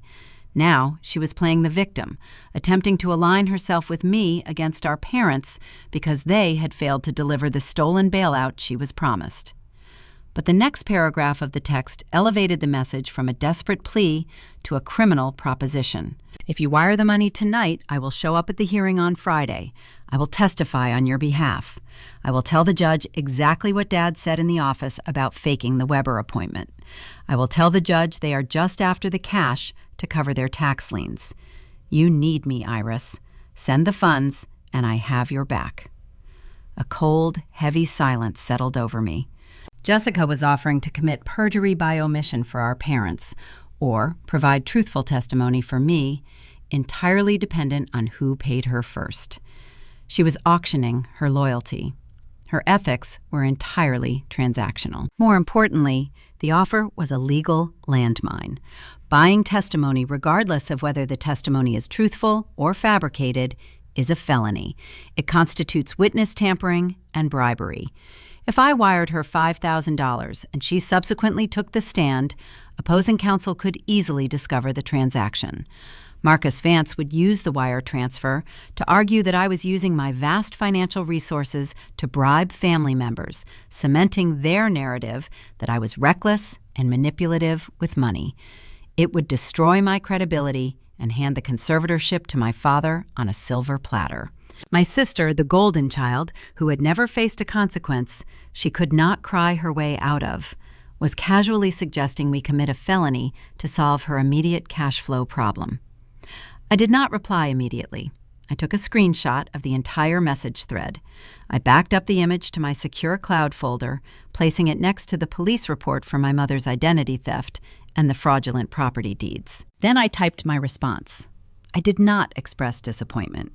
I did not lecture her on the legal implications of bribery. I offered no emotion for her to weaponize.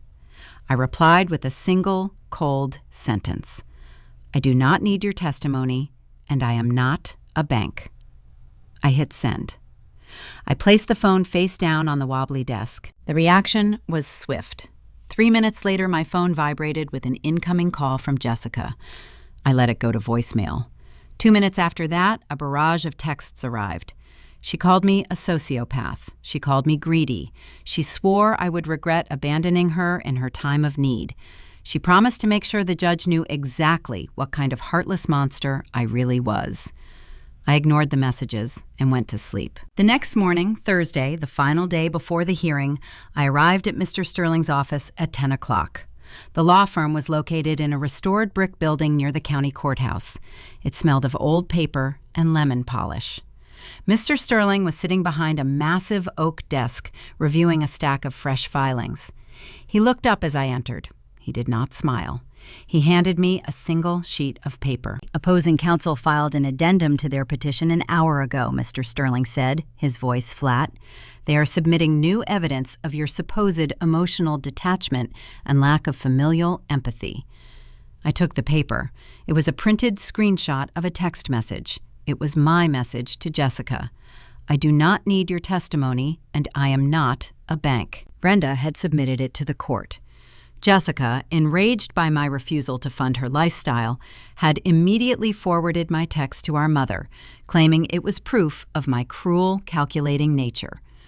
Brenda's sworn addendum argued that my refusal to help my destitute sister, combined with my cold, clinical tone, demonstrated the severe emotional dysregulation Dr. Weber had outlined in his fabricated psychiatric report.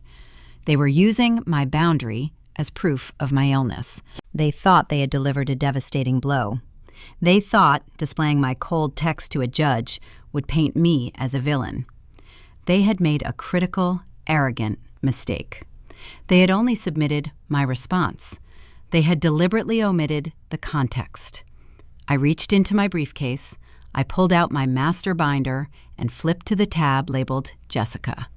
I extracted the full, unedited, printed screenshot of the entire text thread.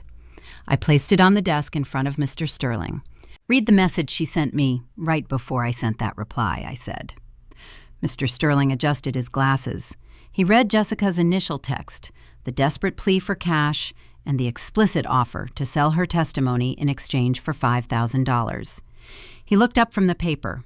A slow, grim smile spread across his face, the kind of smile a predator makes right before the trap snaps shut. "They submitted a truncated text to argue emotional detachment," Mr. Sterling murmured, shaking his head. "In doing so, they just opened the door for us to submit the full thread. We can now enter into the public record that the petitioner's star witness, their other daughter, explicitly attempted to solicit a bribe. We can show the judge that the entire family dynamic is built on financial extortion and that you are the only one refusing to participate in the corruption." He picked up the full printout and handed it to his paralegal, instructing her to file an immediate counter-addendum. They tried to use my sister against me. Instead, they had provided the exact mechanism I needed to expose the moral bankruptcy of their entire household. I had effortlessly neutralized their attack simply by keeping the receipts. The defensive phase of the battle was officially over. I had survived the lockout. I had survived the smear campaign. I had secured the independent psychiatric evaluation, filed the police report for the identity theft, and documented the bribery attempt. I had built an impenetrable wall of paper. Now, with the hearing less than 24 hours away, it was time to go on the offensive. I sat back in the leather client chair. Mr. Sterling returned his attention to me. The grim smile remained. "Iris," he said, leaning forward and steepling his fingers, "we have their fraudulent loans. We have the tax liens. We have the identity theft. We have the fake medical affidavit. They are walking into that courtroom tomorrow expecting a terrified teenager. They are expecting to bully a judge into granting a conservatorship, using fake tears and forged documents." I nodded. "What is our opening move?" Mr. Sterling opened a drawer in his desk and pulled out a stack of blank official court forms. They were subpoenas. "We do not wait for them to present their case," he said, his voice dropping an octave. "We shatter their foundation before the judge even reads their opening statement. We are going to compel the production of every single piece of dirty laundry they have spent the last 10 years hiding." The room felt suddenly charged with a dangerous electric energy. The waiting was over. The defensive posturing was done. I watched Mr. Sterling uncap his fountain pen, realizing that the survival of Thomas and Brenda Cox was no longer guaranteed. With the clock ticking down to the final confrontation, the strategic demolition of my parents was about to begin. Mr. Sterling did not draft requests for character witnesses. He did not summon my high school teachers, my neighbors, or my extended family to vouch for my sanity. Character witnesses introduce emotion into a legal proceeding, and emotion is a volatile, unpredictable element in a courtroom. Paper, on the other hand, is static. Paper is ruthless. It does not forget its lines, it does not crumble under cross-examination, and it does not shed fake tears. My attorney aimed his legal artillery directly at the foundation of my parents' manufactured suburban reality. The first subpoena targeted the regional bank holding the fraudulent lines of credit. He compelled the immediate production of the original loan applications, the sworn property affidavits, and the disbursement records. He demanded the bank turn over the exact documents where Thomas and Brenda Cox swore under penalty of perjury that they owned the property on Maple Drive. The second subpoena struck the county tax assessor and the federal revenue agencies. He demanded the official, certified documentation of the six-figure tax lien currently suffocating my parents. In a guardianship hearing, the financial stability of the proposed conservators is highly relevant. A judge must evaluate if the people asking to manage a $3 million trust are fiscally responsible. By pulling their tax records, Mr. Sterling was preparing to show the court that my parents were drowning in debt and desperate for a lifeline. The third subpoena was the fatal strike. It was directed at Dr. Arthur Weber. Mr. Sterling did not merely request the transmission of my supposed medical files. He compelled Dr. Weber to appear in person in the courtroom under oath. The summons required the doctor to testify regarding the exact date, the specific time, the duration, and the clinical methodology of his psychiatric evaluation of Iris Cox. It demanded he produce the intake forms, the billing records, and the clinical notes from a session that never actually happened. Subpoenas are not polite invitations. They are court-ordered mandates carrying the heavy threat of legal sanctions. They are delivered by process servers who do not care if you are hosting a neighborhood dinner party or backing out of your driveway. I left the law office and returned to my motel room to wait. The trap was set. The triggers were wired. I only had to wait for the targets to step on the pressure plates. At 4 o'clock that afternoon, my phone illuminated the dim room. The screen displayed a restricted number. I knew who it was. I pressed the green icon and held the device to my ear. I did not offer a greeting. "Edith, what are you doing?" It was Brenda. The soft maternal performance she had perfected for the mediator and her social media audience was gone. Her voice was thin, brittle, and laced with naked panic. The facade had finally shattered under the weight of the incoming legal storm. "You need to call your lawyer right now and cancel these summons," my mother demanded. Her breath hitched, the sound amplified through the small speaker. "There is a man parked in our driveway handing your father legal papers. Dr. Weber just called your father in a panic, yelling about his medical license and perjury charges. You are ruining the family reputation in this town.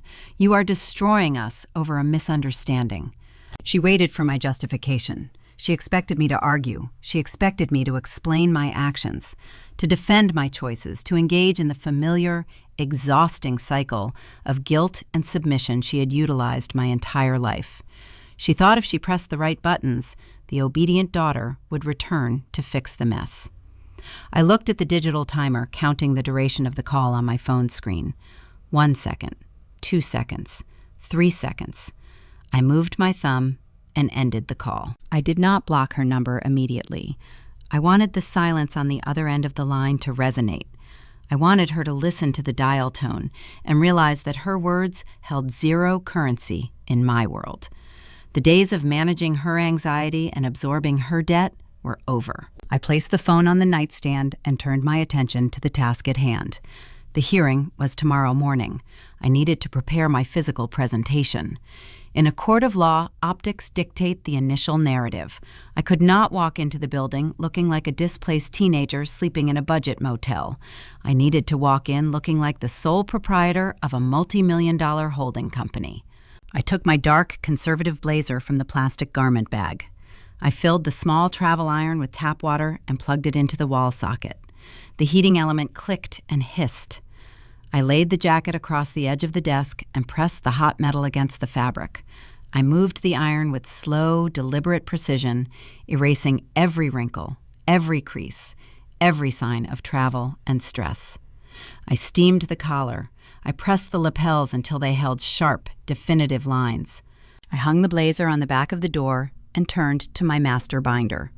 I sat at the desk and emptied a box of color-coded adhesive tabs. Organization is the ultimate display of control. I opened the heavy metal rings and began categorizing the paperwork we had spent the last 2 weeks accumulating. I placed a blue tab on the independent 4-hour psychiatric evaluation from the regional hospital. This was the shield, the clinical proof of my pristine mental health. I placed a red tab on the police report for the $15,000 identity theft, alongside the printed copy of the forged loan document bearing my mother's crude attempt at my signature. This was the sword. I placed a yellow tab on the full, unedited text message thread from Jessica, proving her attempt to solicit a bribe in exchange for her sworn testimony.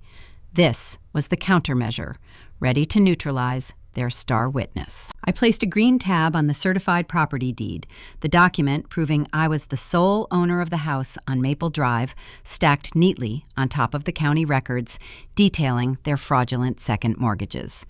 This was the motive, the undeniable proof of their financial desperation. I ran my fingers over the plastic tabs, aligning them so they descended in a perfect, staggered row down the edge of the pages. The binder was dense.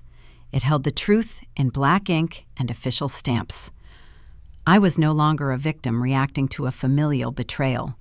I was an auditor, preparing to deliver a terminal assessment. The sun set outside the motel window, casting long, dark shadows across the parking lot. The neon sign buzzed to life, painting the walls of my room in a harsh, artificial pink light. I closed the binder and traced the outline of the cover. I had spent my childhood watching Thomas and Brenda Cox perform. I watched them perform for the neighbors, for the bank loan officers, and for the extended family.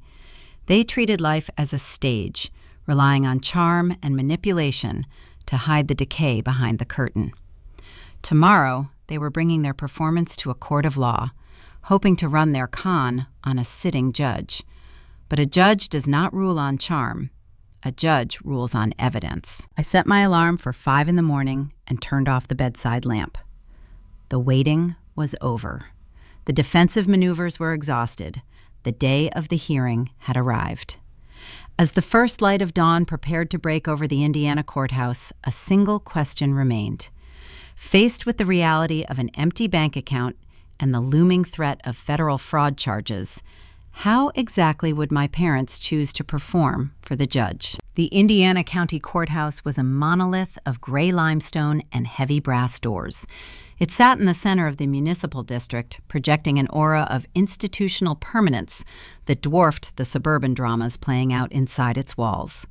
I arrived 45 minutes early on Friday morning. The air was crisp, carrying the metallic scent of impending rain. I walked through the security metal detectors with a calm, measured pace. I wore the dark conservative blazer I had pressed the night before, paired with a simple white blouse and flat, practical shoes. I carried my heavy, tabbed binder in one hand. I looked like a junior associate arriving for her first day at a law firm, not a terrified teenager fighting for her autonomy. I met Mr. Sterling in the corridor outside of courtroom B. He was leaning against the marble wall reviewing his notes.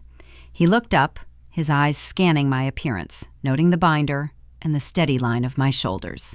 He gave a single, approving nod. "We are on the docket in 10 minutes, he said quietly. Let them speak first.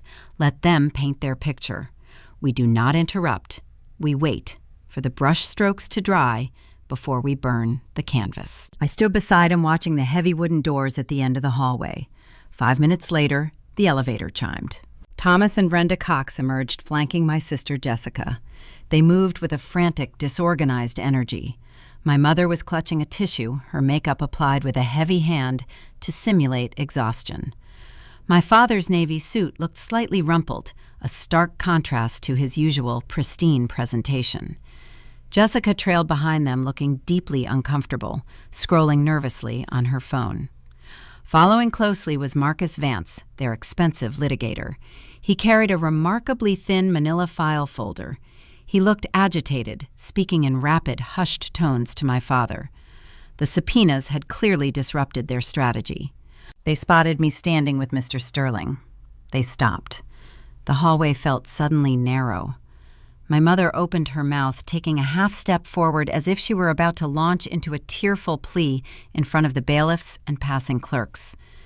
I did not flinch. I did not look away. I maintained a cool, unblinking gaze. My father grabbed my mother's arm, pulling her back. He shot a venomous glare in my direction, leaning close to his lawyer to whisper something I could not hear. They bypassed us entirely, pushing through the doors into the courtroom. We followed them inside. The room was clad in dark wood paneling, smelling of floor wax and old leather. The petitioner's table sat on the left, the respondent's table on the right. I took my seat next to Mr. Sterling. I placed my 3-inch thick binder squarely on the desk in front of me. Across the aisle, Marcus Vance dropped his thin file onto his table. The visual contrast between our preparation and their desperation was stark. The heavy door behind the bench swung open. The bailiff announced the arrival of the Honorable Judge Harrison. Judge Harrison was a woman in her late 60s. She wore her black robe over a patterned silk scarf. Her gray hair was pulled back into a severe clasp. She moved with efficient authority, taking her seat and opening the docket file without looking up. She radiated the no-nonsense demeanor of a jurist who had spent decades listening to families lie to each other over money and property. She was not a woman who suffered fools or theatrics lightly. I reached into the inner pocket of my blazer. My fingers brushed the cool leather case. I pulled it out, popped the magnetic snap, and retrieved the vintage silver reading glasses my grandfather had left me. I unfolded the wire arms and slid them onto my face. The lenses slightly magnified the legal documents in front of me. It was a subtle grounding action. My grandfather had built the fortune they were trying to steal. He had warned me about their tears. Wearing his glasses felt like bringing him into the room to witness the final accounting. Judge Harrison looked up from her file, her sharp gaze sweeping across the tables. "We are here for an emergency petition for adult guardianship," she stated, her voice projecting clearly across the wood-paneled room. Petitioners Thomas and Brenda Cox seeking conservatorship over the respondent, Iris Cox. Counsel for the petitioners, you may proceed with your opening statement. Marcus Vance stood up, buttoning his suit jacket. He walked toward the center of the room, assuming the posture of a seasoned orator addressing an emotional jury. He did not realize Judge Harrison was immune to courtroom theater. Your Honor, Vance began, his tone dropping into a smooth, practiced register of deep concern. We are before you today because a family is in crisis. Thomas and Brenda Cox are loving, dedicated parents who have watched their youngest daughter, Iris, suffer a sudden, catastrophic deterioration in her mental faculties. We are not asking for a permanent restriction of rights. We are asking for an emergency intervention to save a troubled teenager from squandering a substantial inheritance and causing irreparable harm to her own future. He paced slowly, gesturing toward my parents. My mother brought the tissue to her face, dropping her chin, playing the role of the shattered matriarch to perfection. Thomas sat rigidly, attempting to project a stoic paternal sorrow. Over the past week, Vance continued his voice, rising in volume. Iris has exhibited severe emotional dysregulation. She abandoned the family home late at night. She has refused all contact with her parents. Her erratic behavior has caused profound distress within her community, prompting extended family members to publicly express their fear for her safety. He walked back to his table, picked up a stack of paper, and handed it to the bailiff to pass to the judge. We are submitting into evidence documented statements of community concern showcasing the erratic nature of the respondent's recent actions, Vance proclaimed. These were printouts of my mother's Facebook post and the subsequent comments from my aunts and uncles. But community concern is subjective, Your Honor, Vance added, lowering his voice for dramatic effect. That is why we are also submitting the cornerstone of our petition, Exhibit A, a sworn, formal medical affidavit from Dr. Arthur Weber, a licensed psychiatric professional. He held up a copy of the fake diagnosis. Dr. Weber has documented under penalty of perjury that Iris suffers from severe financial dysmorphia and impulsive mania. He concludes that a conservatorship is an urgent medical necessity. We ask the court to grant this petition immediately to freeze her assets and place her under the protective care of her father. Marcus Vance returned to his seat and sat down. The performance was complete. He had delivered his lines with conviction, painting a vivid portrait of a fractured mind in need of a savior. Judge Harrison looked over the papers the bailiff had handed her. She reviewed the social media printouts and paused on the medical affidavit. She adjusted her reading glasses, her expression unreadable. She looked down at me from the elevated bench. She expected the typical response of an 18-year-old dragged into a courtroom by hostile parents.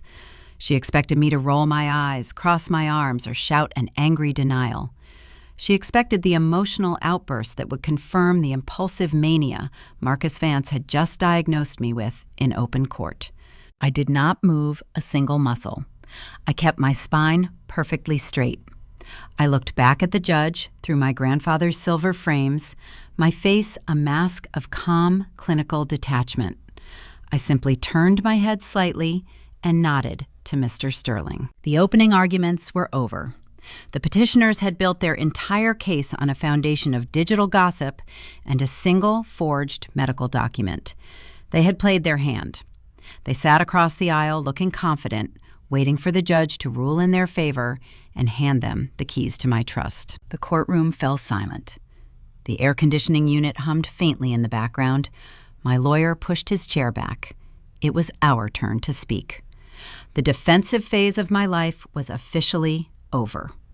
I watched Mr. Sterling stand up, secure in the knowledge that the narrative my parents had carefully constructed over 18 years was about to face a brutal, rapid, and absolute collapse. Mr. Sterling pushed his chair back. The wooden legs scraped against the polished floor, a sharp, defining sound in the quiet courtroom. He did not step out from behind the table. He did not pace the center aisle or attempt to mimic the theatrical, emotional cadence of opposing counsel.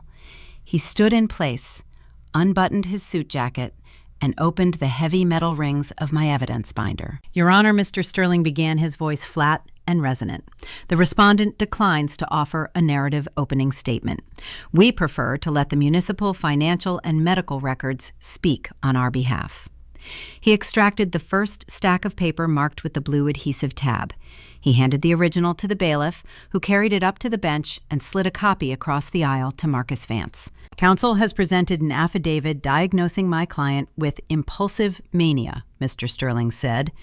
We submit into evidence a comprehensive, independent psychiatric evaluation conducted just 48 hours ago. This was a rigorous 4-hour cognitive battery performed by a board-certified physician at the regional hospital, a facility entirely unassociated with the petitioners. Judge Harrison adjusted her glasses and read the summary page. The air in the room seemed to thin. The clinical conclusion is unambiguous, Mr. Sterling continued. Iris Cox possesses exceptional executive function, pristine mental health, and zero markers of dysmorphia. She is currently managing a high-volume payroll department with flawless accuracy. The medical document submitted by the petitioners is not merely inaccurate, it is a work of fiction. Judge Harrison lowered the paper. She looked at Thomas and Brenda, her expression hardening. A judge tolerates legal maneuvering, but a judge despises being lied to. Across the aisle, Marcus Vance frowned, flipping rapidly through his copy of the hospital evaluation. He leaned toward my father, whispering something urgent. Thomas stared straight ahead, his jaw locked tight. Mr. Sterling reached into the binder again. He pulled the documents marked with the red tab. Furthermore, Your Honor, the petitioners claim my client is acting erratically with family finances, Mr. Sterling stated. We submit into evidence an official municipal police report filed 2 nights ago alongside a flagged bank origination document. The bailiff delivered the papers to the bench. 2 days ago, Brenda Cox approached a regional bank and fraudulently extended a dormant joint line of credit. Mr. Sterling explained, his words dropping like stones into the silent room.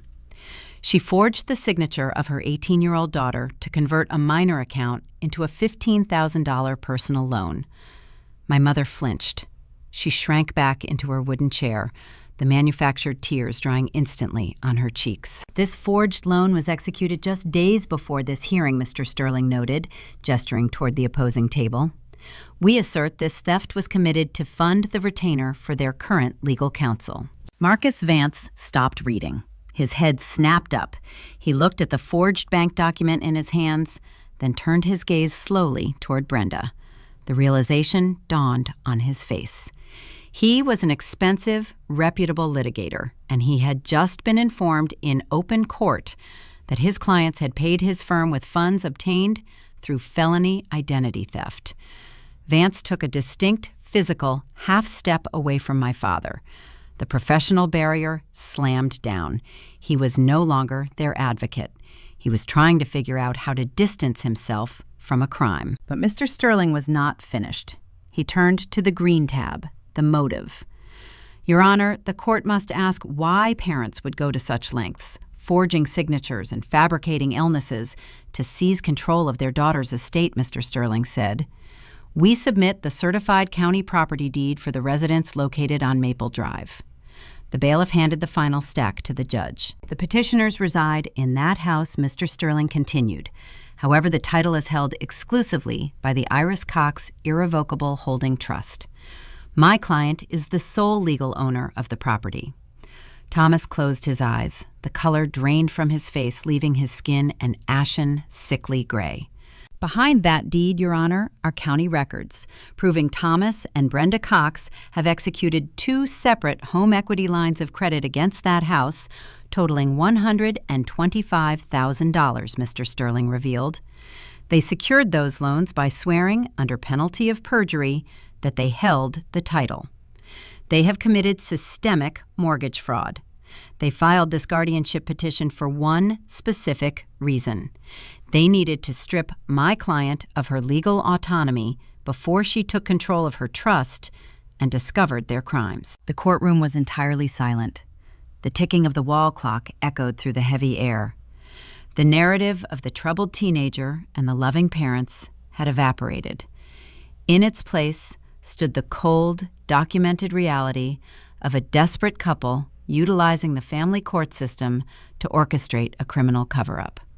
Mr. Sterling closed the binder. The snap of the metal ring sounded like a vault locking shut. We have one final matter, Your Honor, Mr. Sterling said. We call Dr. Arthur Weber to the stand. A murmur rippled through the gallery. The heavy wooden doors at the back of the courtroom opened. Dr. Weber walked down the center aisle. He did not look like a confident medical professional. He was sweating profusely. His shoulders were hunched, and his eyes darted nervously toward my father. He had received the subpoena 24 hours prior, compelling his physical presence under threat of a bench warrant. He stepped into the witness box and raised his right hand, swearing to tell the truth. Mr. Sterling walked slowly toward the stand. He did not carry medical textbooks. He carried a single sheet of paper bearing the official seal of the state. Dr. Weber. Mr. Sterling began, his tone conversational, but laced with a lethal undertone. Before I ask you to testify to the clinical methodology behind Exhibit A, I am obligated to present you with this document. Mr. Sterling handed the paper to the doctor. This is a formal complaint filed with the Indiana State Medical Licensing Board, Mr. Sterling announced to the room. It details an ongoing investigation into your practice for fabricating clinical records for financial gain. Dr. Weber stared at the paper. His hands began to tremble. Dr. Weber, Mr. Sterling asked, his voice sharp and demanding, can you tell this court the exact date and duration of your psychiatric evaluation of Iris Cox? The doctor looked at Thomas. My father stared back, offering nothing. I remind you that perjury in this court carries a custodial sentence, Dr. Weber. Judge Harrison interjected, leaning over the bench. Her voice was cold iron. Answer the question. The doctor crumbled. The instinct for self-preservation overrode his country club loyalty. I never evaluated her, Dr. Weber stammered, his voice cracking into a high, reedy pitch. I never saw her in my clinic. Thomas asked me for a favor. He told me she was acting out, and he just needed a preliminary document to scare her into compliance. He promised me the affidavit would never actually be submitted to a judge.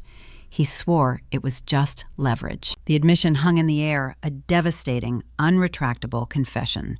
The anchor of their entire legal strategy had just confessed to medical fraud on the witness stand. I sit here in my chair looking through my grandfather's silver frames. I watched my parents realize that the game was over. There were no more lies to spin. There were no more tears to deploy. The paper trail had cornered them. "No further questions," Mr. Sterling said. He turned his back on the witness box and walked to his seat. Judge Harrison did not ask for closing arguments. She did not need time to deliberate in her chambers. She stacked the documents Mr. Sterling had provided, tapping the edges against the heavy wood of her desk until they formed a perfectly neat pile. She looked directly at Thomas and Brenda Cox. Her expression radiated a profound, righteous disgust. "This court has presided over thousands of familial disputes," Judge Harrison stated, her voice ringing with judicial fury. "Rarely have I witnessed a petition filed with such brazen, documented criminality. You attempted to weaponize this court and the psychiatric profession to strip a functioning citizen of her fundamental human rights solely to conceal your own financial felonies." She picked up her wooden gavel. "The petition for emergency adult guardianship is denied in its entirety," she pronounced.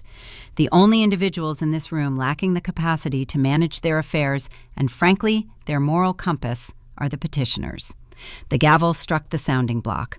The sharp, violent crack echoed like a gunshot, signaling the definitive end of their control over my life. "Furthermore," Judge Harrison added, glaring down at my parents, "I am directing the court clerk to forward the transcripts of this hearing, the forged loan origination documents, and the evidence of mortgage fraud directly to the county prosecutor's office for immediate review." The bailiff moved forward, signaling the end of the session. Marcus Vance was already packing his briefcase, refusing to make eye contact with my father. Dr. Weber practically ran out of the witness box, eager to escape the room. I remained seated, my posture unbroken. I took off the silver reading glasses and placed them back into their leather case. The legal battle was over. The defensive war was won. I had protected my autonomy, my fortune, and my sanity. But as the courtroom began to clear, I realized the paperwork had one final destination. The gavel had secured my freedom. But what is the final poetic justice? The heavy oak doors of courtroom B felt lighter when I pushed them open. Inside, the clerk was already organizing the docket for the next case, erasing the remnants of my family from the official record. I stood up from the respondent table, sliding the medical evaluation and the property deeds back into my binder. The metal rings snapped shut. Mr. Sterling packed his leather briefcase, his movements slow and deliberate. He extended his right hand. I shook it. We did not exchange celebratory platitudes. We had executed a precise legal operation, and the results spoke for themselves. He turned and exited through the side door reserved for counsel. I walked down the center aisle. My posture was straight. My shoulders were relaxed. The tension that had lived at the base of my neck for 18 years was gone. I stepped into the corridor. The air smelled of rain and polished stone. I expected the hallway to be empty. I assumed my parents would have fled the building the moment the gavel fell, eager to escape the humiliating reality of their exposure. I was wrong. They were standing near the bank of elevators. Marcus Vance, their expensive litigator, was nowhere to be seen. He had likely abandoned them the second he crossed the threshold, recognizing a toxic liability when he saw one. Jessica was gone too, having slipped away to deal with her own collapsing reality. It was just Thomas and Brenda, the orchestrators of the heist. When my mother saw me, she stepped away from the wall. Her face was streaked with running mascara. These were not the calculated performative sobs she had deployed for the mediator or the judge. These were genuine, ragged tears of profound panic. The illusion of her suburban aristocracy had burned down to the studs, and she was standing in the ashes. "Iris, please wait," she gasped, rushing forward. She reached out and clamped her fingers around my forearm. Her grip was tight, desperate, resembling the clutch of a drowning swimmer. I stopped. I looked down at her hand, manicured nails digging into the fabric of my blazer. "Please, you have to help us," my mother pleaded, her voice echoing sharply against the stone walls. "The judge is sending the files to the prosecutor. The bank is going to call in the loans. We will lose the house. We will go to prison. You have the money, Irdis. You have $3 million. You can pay the liens. You can fix this. We are your family. We are sorry. We were just scared. Please forgive us." She was begging. The woman who had changed the locks on the front door while I was freezing in the snow was now pleading for financial salvation. She wanted me to open the vault and purchase her freedom from the consequences of her own felonies. I did not raise my voice. I did not pull away with a sudden jerk. I moved my left hand, placed my fingers over her wrist, and calmly, methodically detached her grip from my arm. I let her hand drop to her side. I looked into her eyes. I saw the exact moment she realized the ledger was closed. "You chose the money over me," I said. The words fell into the quiet corridor, cold and final. "Now you have neither." I turned my attention to my father. Thomas stood a few feet away, leaning against the marble wall. The tailored suit looked oversized on him now. The arrogance, the condescension, the practiced velvet tone, they were all gone. He looked like an old, tired man who had finally run out of lies to tell. He did not ask for forgiveness. He understood the math better than my mother did. He knew bankruptcy was an equation tears could not solve. I opened my leather briefcase. I reached past the master binder and retrieved a single, flat manila envelope. I had prepared it the night before, a final piece of administrative housekeeping. I held the envelope out toward my father. He stared at it, his arms hanging limp at his sides. He did not reach for it. "Take it," I instructed. The tone left no room for negotiation. Thomas lifted a shaking hand and accepted the envelope. He slid his finger under the flap and pulled out the crisp, white document inside. It was a formal 30-day notice to vacate the premises. "You changed the locks on my home," I stated, watching his eyes scan the legal text. "Now I am changing the occupants. The property on Maple Drive belongs to my holding trust. You have 30 days to pack your belongings and vacate the residence. If you remain on the property on day 31, the sheriff will physically remove you for trespassing." My father swallowed hard. He looked from the paper to my face, finding zero mercy in my expression. He folded the notice and put it in his pocket. He did not say a word. He took my mother by the elbow and guided her toward the elevator bank. The doors opened, swallowing them into the metal car. The doors slid shut, cutting off the sound of Brenda weeping. I stood alone in the hallway. I adjusted the strap of my briefcase on my shoulder, turned toward the exit, and walked out into the Indiana rain. 6 months later, the world looks vastly different. I am sitting in the living room of a condominium I purchased on the east side of town. The walls are painted a soft cream. The furniture is new, selected by me, arranged exactly how I prefer it. The space is quiet. There is no manufactured drama. There are no sudden threats or whispered schemes. There is only the steady, comforting hum of the refrigerator and the morning sunlight spilling across the hardwood floor. I still wake up early. I still drive to the Willow Creek Veterinary Clinic. Dr. Evans gave me a raise, recognizing the precision I bring to her accounting. I kept the data entry job because I like the routine. The work grounds me. It reminds me that logic and order exist as long as you are willing to maintain them. The spreadsheets offer a predictability that my childhood never provided. The $3 million from my grandfather remains secure within the irrevocable trust. I have not touched the principal. It sits safely behind the corporate firewall Mr. Sterling constructed, quietly compounding interest. The trust generates more than enough passive yield to cover my condominium fees, my utilities, and my modest lifestyle. I do not buy designer handbags. I do not finance luxury cars. I buy peace of mind. The house on Maple Drive is empty now.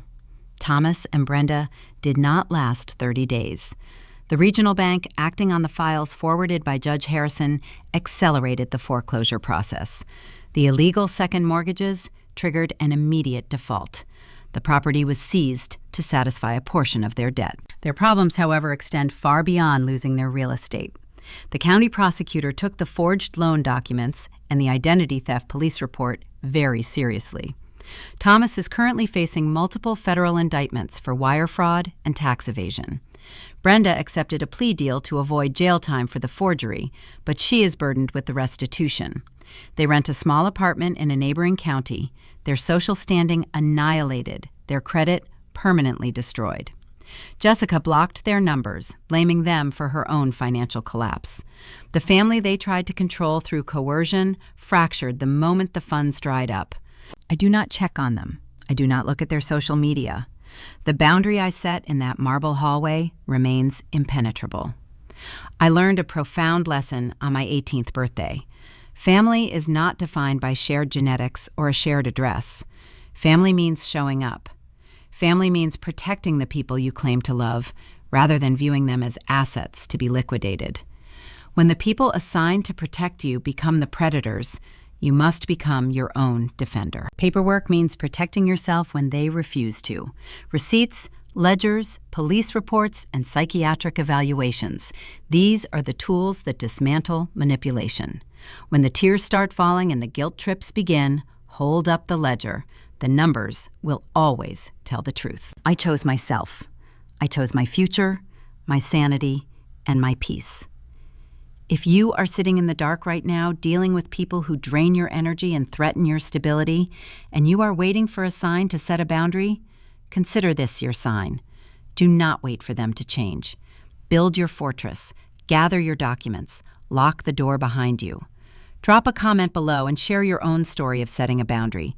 Hit subscribe, and I will see you in the next one.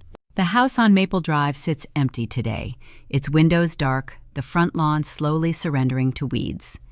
If you were to drive past it on a quiet Indiana afternoon, you would see nothing more than a standard casualty of a bank foreclosure. It looks like a typical suburban tragedy, a family that fell on hard times, a piece of the American dream reclaimed by a lending institution. But buildings are just wood and drywall. They only absorb the meaning of the people who inhabit them. That house is not a symbol of financial misfortune. It is a monument to a profound failure of parenting, a testament to what happens when the people entrusted to protect you decide to feed you to the wolves instead. We grow up steeped in the mythology of the traditional American family. We are taught that the home is a sanctuary, that the parents are the shield against a harsh and unforgiving world, and that the ultimate goal is to pass the torch of stability to the next generation. But within that culture lies a dangerous silent pressure, the relentless demand to maintain appearances. For Thomas and Brenda, the appearance of success superseded the reality of their character. They did not view their children as independent individuals with their own sovereign futures. They viewed us as extensions of their own ego, and eventually as assets to be liquidated to cover the cost of their illusions. There is a fundamental difference between raising a child and grooming a mark. True parenting is rooted in the quiet, unglamorous work of building a foundation. My grandfather understood this.